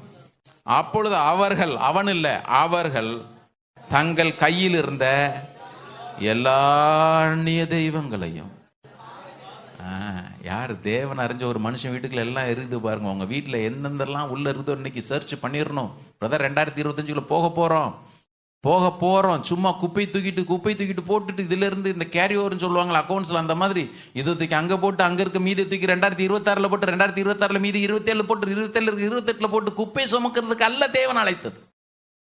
இன்னைக்கு எல்லாத்தையும் கிளீன் பண்ணிடணும். 25 போகும் பொழுது, ஆண்டவரே நான் உண்மை தேடுறேன். கணவன்மார் கவனிங்க, மனைவி நிமித்தம் கொண்டு வருகிற நன்மையில கணவன் சில நேரத்தில் தடுத்து போட்டுற முடியும். கணவன் நிமித்தம் தேவன் கொடுக்கிற நன்மைகளை சில நேரத்தில் மனைவி தடுத்து போட்டுற முடியும். இங்க ஒருத்தர் கூட அப்படி இருக்கவே கூடாது பாருங்க. தேவன் எங்கள் குடும்பத்திற்கு கொடுக்கிற நன்மைகளை நாங்கள் ஒன்றும் தவறாமல் பெற்று அனுபவித்த தீரணும். யாக்கோபு சொன்னான், ஐ அம் பிரின்ஸ் வித் காட். அவர் எனக்கு ப்ராமிஸ் பண்ணிட்டாருங்க, இப்ப எனக்கு வேணும். இப்ப யாரெல்லாம் தடை? அங்க ஒண்ணு அப்பன் வீட்டுல இருந்து சிலையை திருடிட்டு வந்த மாதிரி, லேயாள்கிட்ட இருக்குதா, ராகில்கிட்ட இருக்குதா, பிள்ளைகள்ட்ட இருக்குதா, எல்லாத்தையும் கொண்டு வா. கொண்டு வந்து அவைகள் எல்லாவற்றையும், வசனம் சொல்லுது பாருங்க, 4வது வசனம், எல்லாரும் சேர்ந்து வாசிங்க. அப்பொழுது அவர்கள் தங்கள் கையில் இருந்த எல்லா அந்நிய தெய்வங்களையும் தங்கள் காதினிகளையும் யாக்கோபினிடத்திலே கொடுத்தார்கள். யாக்கோபு அவைகளை சீகேம் ஊர் அருகே இருந்த ஒரு கர்வாலி மரத்தின் கீழே புதைத்து போட்டான். இப்பதான் தேவனாலே உண்டான பயங்கரம் பின்னால் இருந்த எல்லா ஆபத்து நீங்கிச்சுன்னு போட்டுருக்கு. இன்னைக்கு சர்ச் பண்ண வேண்டிய நேரம், நம்ம ஆராய்ந்து பார்க்கிற நேரம். என் வாழ்க்கையில் இன்னும் மறைவா எதெல்லாம் இருக்குது பிரதர், அது எதுவானாலும் இருந்துட்டு போட்டும். தேவனுக்கு உங்களுக்கு நடுவில் இருக்கிற எல்லாமே விக்கிரகம், எல்லாம் அது வேலையோ பிசினஸோ ஊழியமோ எதுவாக இருந்தாலும் சரி, இவைகள் எல்லாம் இன்றைக்கு சுத்திகரிக்கப்பட்டே தீர வேண்டும். ஒரு அலையிலே சொல்லுவோமா? 7வது வசனத்தை கவனிங்க, 7வது வசனத்தை கவனிங்க. நான் இதை உங்களுக்கு சொல்லியிருக்கிறேன், திரும்ப ஞாபகப்படுத்த சொல்றேன். அங்கே அவன் ஒரு பலிபீடத்தை கட்டி தன் சகோதரனுடைய முகத்துக்கு தப்பி ஓடின போது அங்கே தனக்கு தேவன் தரிசனமானபடியால் அந்த ஸ்தலத்திற்கு ஏல் பெத்தேல் என்று பேர். ஏல் பெத்தேல், முதல்ல அங்க பெத்தேல், இப்ப ஏல் பெத்தேல். அது தேவனுடைய வீடு. இது ஏல் பெத்தேல்னா தேவனுடைய வீட்டிலே தேவன் தேவனா இருக்கிறாருன்னு அர்த்தம். சில பேருக்கு தேவனுடைய வீடுங்க, உன் வீட்டுல தேவன் தேவனா இருக்கிறாரான்னா அதுக்கு கஷ்டம். தேவனுடைய வீட்டுல யாக்கோபு சொன்னா, இது தேவனுடைய வீடுங்க, தேவனை தேவனாக வச்சிருக்கிற தேவனுடைய வீடு. புரியுதா புரியலையா உங்களுக்கு? அவன் பேரை கரெக்டா மாத்தினான், ஏல் பெத்தேல். இது வெறுமனே பெத்தேல் அல்ல, ஏல் பெத்தேல். அதை விட ரொம்ப முக்கியம், 35:14 பாருங்க. ஒரு மனுஷன் லைஃப் இப்படிதாங்க மாறணும், தேவன் அப்படித்தான் மாற்றுறார். 35:14 வாசிங்க, நான் வாசிச்சு முடிச்சிடலாம். அப்பொழுது யாக்கோபு 28 பாத்தீங்கன்னா 28வது அதிகாரத்துல அந்த தூணின் மேல எண்ணெய் ஊற்றினான் போட்டிருக்கு. இங்க வாசிங்க பாப்போம். அப்பொழுது யாக்கோபு தன்னோட அவர் பேசின ஸ்தலத்திலே ஒரு கல் தூணை நிறுத்தி அதன் மேல வெறும் எண்ணெய் ஊத்தல, வசனம் சொல்லுது பான பலியையும் ஊற்றினான். புதிய ஏற்பாட்டில் அதை தான் பவுல் சொல்றாரு, 2 தீமோத்தேயு 4:6. இப்பொழுதே நான் பான பலியாக வார்க்கப்பட்டு போகிறேன். அர்த்தம் என்ன தெரியுமா? கிறிஸ்து ஒருத்தர் தவிர என் லைஃப்ல எதுவுமே கிடையாதுங்க. என் லைஃபையே நான் ஊத்திட்டேன். முற்றிலுமாக அவரால் நிரப்பப்பட்ட வாழ்க்கை. இனி பவுல்னு சொல்றதுக்கு ஒண்ணுமே கிடையாது. பவுல்னு சொல்றதுக்கு ஒண்ணுமே இல்லை. யாக்கோபு அதை தான் சொன்னான். இனிமேல் யாக்கோபுன்னு சொல்றதுக்கு ஒண்ணுமே இல்லைங்க. பின்னால யாக்கோபு குறித்து வசனங்கள் சொல்லும் பொழுது இஸ்ரேல் தான் ஆண்டவர் சொல்றாரு. எனக்கு நேற்று நான் உட்காந்து யோசிச்சேன், எனக்கு இன்னும் பதில் தெரியல. ஆபிரகாம் 17வது அதிகாரத்தில் ஆபிரகாம்னு மாத்தின பிறகு ஆபிரகாம்னே சொல்லிட்டு வருது. அதனால இந்த யாக்கோவை மாத்திரம் இஸ்ரவேலை மாத்தின பிறகு நிறைய இடத்துல யாக்கோபுன்னு கூட ஆண்டவர் சொல்றதான் செய்யறாரு. அது ஏன்னு தெரியல. ஒருவேளை அவனுடைய இவ்வளவு மோசமா இருந்தவனுக்கு நான் தேவனா இருக்கிறேன்னு சொல்லிட்டு நமக்கு நினைவுபடுத்துறாரு இல்லையா, எனக்கு தெரியல. ஆனால் ஒன்று மாத்திரம் தெரியும், யாக்கோபு முற்றிலும் மாற்றப்பட்ட மனுஷனாக, முற்றிலும் உடைக்கப்பட்ட மனுஷனாக, தேவன் ஒருவரை மாத்திரம் பிரதிபலிச்சு தான் சுய மாம்சத்தை முற்றிலும் அகற்றி போட்டவனாக, எண்ணெயை மாத்திரம் அல்ல பான பலியையும் ஊற்றினான். கையை தூக்கிட்டான், நான் இல்லப்பா, கிறிஸ்துவே நிலை பிழைத்திருக்கிறார். ஆமென். பிரதர், டிசம்பர் 8, 2024 நீங்க 28வது அதிகாரத்தில் இருக்கிறீங்களா, 32வது அதிகாரத்தில் இருக்கிறீங்களா, 35வது அதிகாரத்தில் இருக்கிறீங்களான்னு இன்னைக்கு டிசைட் பண்ணி தான் தீரணும். ஒன்னு தெரிஞ்சுங்க, நீங்க 28வது அதிகாரத்தில் இருப்பீங்கன்னா உங்களை கண்டிப்பா 35வது அதிகாரத்தில் கொண்டு வந்து தீர்ப்பார், கொண்டு வந்து நிறுத்துவார். அவர் டிசைட் பண்ணிட்டு தான் உங்களை அழைச்சார். ஆனா போற பெயின்ஃபுல் ப்ராசஸ்ல போகணுமா வேண்டாமான்றதை நம்ம தீர்மானிக்கணும். நான் உங்களுக்கு கிருபை பத்தி ஒரு நாள் பேசுறேன். இந்த கிருபையை பத்தி இன்னைக்கு ரொம்ப தாறுமாறா பேசிட்டு இருக்கிறாங்க. தேவன் உங்களுக்கு எனக்கு கிருபை கொடுப்பாரே, ஆனால் ஒரு எதிர்பார்ப்போடு தான் கிருபை கொடுப்பார். ஆமென். கிருபை ஏற்றுக்கொள்றது கஷ்டம் தெரியுமா? கிருபை ஏற்றுக்கொள்றது கஷ்டம். நீங்க நினைக்கிறீங்க கிருபை அப்படியே ஈஸியா. மரியாள்கிட்ட அன்னைக்கு சொன்னான் தேவதூதன், கிருபை பெற்றவளே வாழ்க. அர்த்தம் என்ன தெரியுமா? தேவன் மொத்த கிருபை அவன் மேல ஊத்திட்டாருன்னு அர்த்தம். ஏன்னா கிருபை பொருந்தினவர், கிருபையும் சத்தியம் இயேசுவின் மூலமாக வெளிப்பட்டது. உள்ள வரணும், வந்தாச்சு. வசனம் சொல்லு, அவள் பயந்து நடுங்கினான். வசனத்தை கேட்டு கலக்கப்பட்டாள். அப்படித்தான் போட்டிருக்கு, கலங்கினாலும் போட்டிருக்கு. ஏன் தெரியுமா? கிருபை கொடுத்துட்டு பின்னால சொன்னாரு, உலகம் ஏத்துக்காத ஒன்று நீ செஞ்சாகணும், அதுக்கு தான் உனக்கு கிருபை. உங்களுக்கு புரியும் நினைக்கிறேன் நான் சொல்றது. கிருபையை வாங்கிட்டு இஷ்டம் போல ஆட்டம் போடுறதுக்குள்ள பிரதர் கிருபை. கிருபை வாங்கிட்டேன்னா அவர் என்னெல்லாம் என் மேல போடுறாரோ அதையெல்லாம் நான் மனப்பூர்வமாய் அங்கீகரிக்கிறதுக்கு தான் கொடுக்கப்படுறது கிருபை. இன்னைக்கு எனக்கு கிருபை தாரு ஆண்டோட்ட கேட்க முடியலன்னு சொல்லுவாரு. நான் உன் மேல எதை வைக்கிறேனோ அதை ஏற்றுக்கொள்ள நீ ஆயத்தமா இருந்தா எல்லா கிருபையும் உனக்கு நான் தர்றேன். ஆமே. ஆனா ஒண்ணு, ஒரு நாள் அது என்ன ஆழத்துல தள்ளாது, ஒரு நாள் என்ன சேற்றல தள்ளாது. அந்த கிருபை என்னை பெரியவனாக்குன்றது மாத்திரம் எனக்கு தெரியும் பிரதர். நான் திரும்ப இன்னைக்கு சொல்லி முடிக்கிறேன். நீங்க 28வது அதிகாரமா, 32வது அதிகாரமா, 35வது அதிகாரமா, இன்னைக்கு டிசைட் பண்ணி ஆகணும். இப்படி வருஷங்கள் கடந்து போயிட்டே இருந்துச்சுன்னா உங்களுக்கு எனக்கு தான் பிரதர் லாஸ், சிஸ்டர் உங்களுக்கு எனக்கு தான் லாஸ். தேவன் விரும்புகிறது இன்றைக்கு அவர் நம்முடைய வாழ்க்கையில செய்து முடிக்கணும். அவன் எல்லாரும் எழுந்து நின்னுங்க பார்ப்போம். இன்னொரு சுத்திகரிப்பு கூட்டம் அது நமக்கு கிடைக்குதா கிடைக்கல எனக்கு தெரியல. வருஷ முடிவுல பார்த்துக்கலாம் பிரதர், அந்த நாள் வருமா வராதா எனக்கு தெரியல. ஆனால் ஒன்று தெரியும், ஒவ்வொரு நிமிஷமும் நீங்களும் நானும் அவரிடத்துல எதிர்பார்க்கிறோமோ இல்லையோ, அவர் நம்ம இடத்துல எதிர்பார்த்துக்கிட்டே இருக்கிறார். ஆமென். கொஞ்சம் அப்படி தீர்மானிங்க, நான் எந்த இடத்துல இருக்கிறேன் ஆண்டவரே, நான் எந்த இடத்துல இருக்கிறேன். உம்முடைய வருகை குறிச்சு, பிறப்பை குறிச்சு நாங்க தியானிச்சுட்டு இருக்கிறோம். இந்த நாட்கள்ல நீங்க எதற்காக இந்த பூமியில பிறந்தீங்களோ அந்த நோக்கம் என் வாழ்க்கையில் நிறைவேறி தானே தீரணும். அது நிறைவேறி தானே தீரணும் ஆண்டவரே. அது நிறைவேறணும், என் லைஃப்ல, என் குடும்பத்துல நிறைவேறணும். யாக்கோபு அவன் வீட்டாரர் செய்தது போல இன்னைக்கு குடும்பமா தீர்மானம் எடுப்போமே எல்லாருமே. சின்ன பிள்ளைங்க, அதை எங்க அம்மா அப்பா பார்த்துக்கிட்டோம், நான் என் இஷ்டத்துக்கு நடப்பேன் நினைக்காதீங்க. இன்னைக்கு எதெல்லாம் புதைக்க வேண்டுமோ எல்லாத்தையும் புதைச்சிருங்க. 2024 ஆரம்பத்தில் கர்த்தர் சொல்லியிருப்பார், இந்த வருஷம் இருக்கட்டும், கனி கொடுத்தால் சரி, பலன் கொடுத்தால் சரி. இந்த வருஷத்தில் நாம பெற்றுக்கொண்ட ஆசீர்வாதங்கள்லாம் தேவன் நமக்கு ஊத்தின தண்ணீர் போட்ட எரு. 2024 எனக்கு ரொம்ப பிளெஸிங்கா இருந்துச்சு பிரதர். கர்த்தர் புது புது நன்மைகள் எனக்கு தந்தார். கர்த்தருக்கு ஸ்தோத்திரம். எதுக்கு தந்தாரு தெரியுமா? நீங்கள் நானும் கனி கொடுக்கறதுக்கு தான் கொடுத்தாரு. மறுபடியும் சொல்றேன், உங்களுக்கு ஆபீஸ்ல வந்த ப்ரமோஷன் அவருக்கு கனி கொடுக்க, பூமிக்குரிய நன்மைகள் அவருக்கு கனி கொடுக்க, அவர் உங்களுக்கு கொடுத்த கிருபை வரங்கள் அவருக்கு கனி கொடுக்க, உங்களை இஸ்ரவேலாக மாற்றணும் அவர் விரும்புறாரு. அவரோட பிரின்ஸ் வித் காட், அவரோட உட்கார பண்ணும்படி விரும்புறாரு. அவரோட உட்கார, அவரை மாதிரி மாறினா தான் உட்கார முடியும். பிரச்சனை நிறைய இருக்கு பிரதர். பிரச்சனையில சோர்ந்து அல்லது ஒர்க்ல பிஸியில ஓடி யாக்கோபு போல 20 வருஷம் தேவனுடைய வாக்குத்தத்தங்களை பெற்று கூட நான் அவரை விட்டு தூரமா போயிட்டேன். ஆடுகளை பெருக்கிறதுலே இருந்துட்டேன். அல்லது ராகேலே எனக்கு முன்னால நின்னுட்டா, என் லைஃபே அப்படிதான் ஓடுது. என் கண் முன்னால கர்த்தரை இயேசு நிறுத்துறதுக்கு பதிலா நான் ராகேல நிறுத்திட்டு இருக்கிறேன், அல்லது யாக்கோபு நிறுத்திட்டு இருக்கிறேன். வேண்டாம்.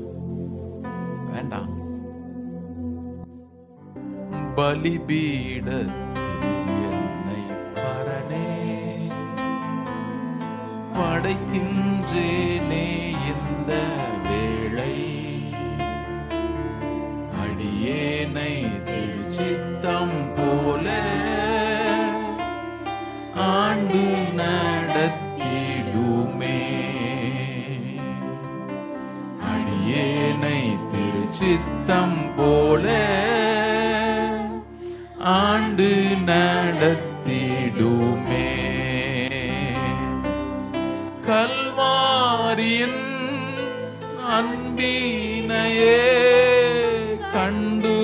விரைந்தோடி வந்தே கல்வாரியின் அன்பினையே கண்டு விரைந்தோடி வந்தே கழுவும் உம் திரு ரத்தத்தாலே கரை நீங்க இருதயத்தை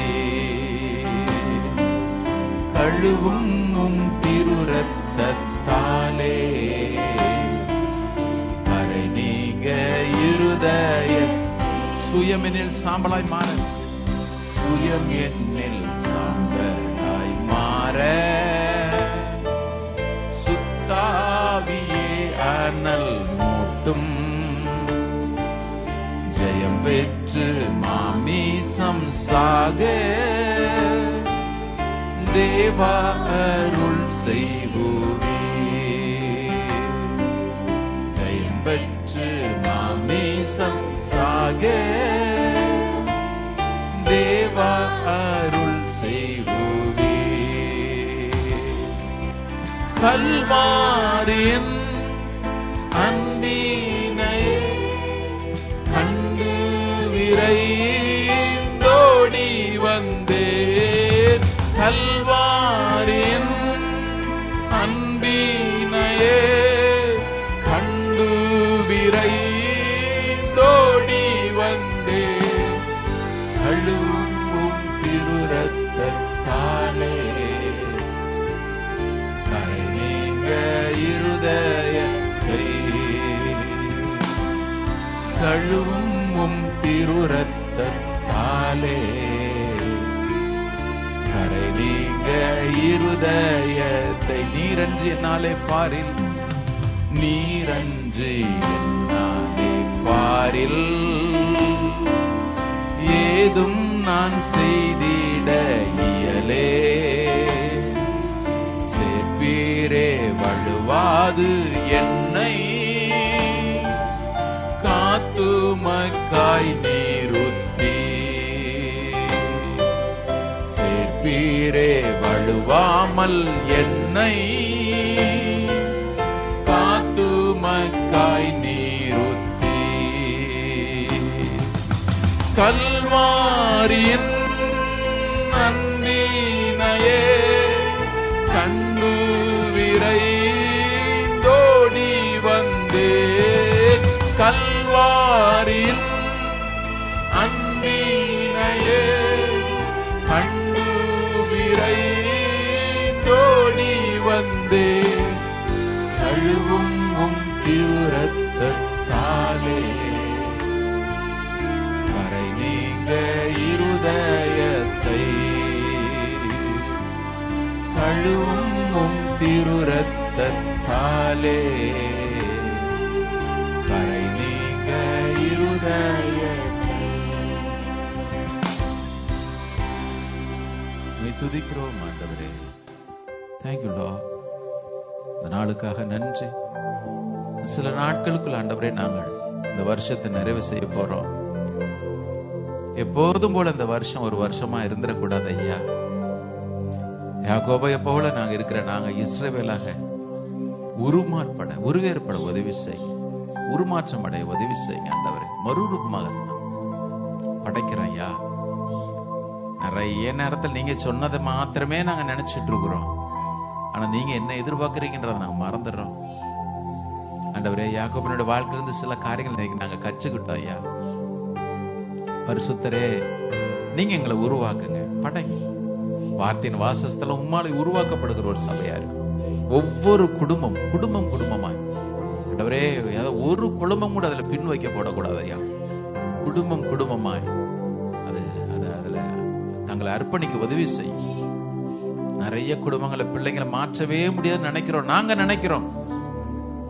ஆனா அந்த யாக்கோபையே உங்களால மாற்ற முடியும்னா யார் ஆண்டவரை நீங்க மாற்ற முடியாது, யாரை நீங்க மறுரூபமாக்க முடியாது. செய்யுங்க, அர்ப்பணிக்கிறோம், ஒப்பு கொடுக்கிறோம். இந்த வாரத்தில் ஒவ்வொரு நாளும் நன்மை கிருபை தொடரட்டும். உடைய பிள்ளைகளுடைய போக்கில் வரத்திலும் கர்த்தர் காத்துக்கொள்ளும், தேவைகளை சந்தியும். உடைய நாமத்திற்கு மகிமையுள்ள சாட்சிகளா நிறுத்தும். துதி கன மகிமையெல்லாம் ஒருவர் கேர் எடுக்கிறோம். மீட்பர் இயேசு நாமத்தில் தாழ்த்தி ஜெபிக்கிற நல்ல பிதாவே. நம்ம சொல்லுவோம், ஆத்மாவே கர்த்தரை ஸ்தோத்திரி, என் முழுவதுமே பரிசுத்த நாமத்தை ஸ்தோத்திரி. ஆத்மாவே கர்த்தரை ஸ்தோத்திரி, கர்த்தர் செய்த சகல பாரம் மறவாதே. ஆமென். நம்முடைய கர்த்தராகிய இயேசு கிறிஸ்துவினுடைய கிருபையும் பிதாவாகிய தேவனுடைய அன்பும் பரிசுத்த ஆவியின் ஐக்கியம் நம்ம ஒருவரோடும் சகல பரிசுத்தவங்களோடும் கர்த்தருடைய வருகை மட்டும் இருப்பதாக. ஆமென். கர்த்தர் உங்களை ஆசீர்வதித்து உங்களை காக்க கடவர். கர்த்தர் தமது முகத்தை உங்களுடைய பிரகாசிக்கப்பட உங்கள் கிருபையா இருக்க கடவர். கர்த்தர் தமது முகத்தை உங்கள் பிரசன்னமாக்கி உங்களுக்கு சமாதானத்தை, மகிழ்ச்சி, விடுதலையும் சகல நன்மைகளையும் தந்தருள்வாராக. ஆமென். God bless you. God be with you. Have a blessed week. ஒருத்தருக்கு ஒருத்தர் சமாதான வாழ்த்துல சொல்லி கடந்து போங்க. கர்த்தர் உங்களோட இருப்பாராக.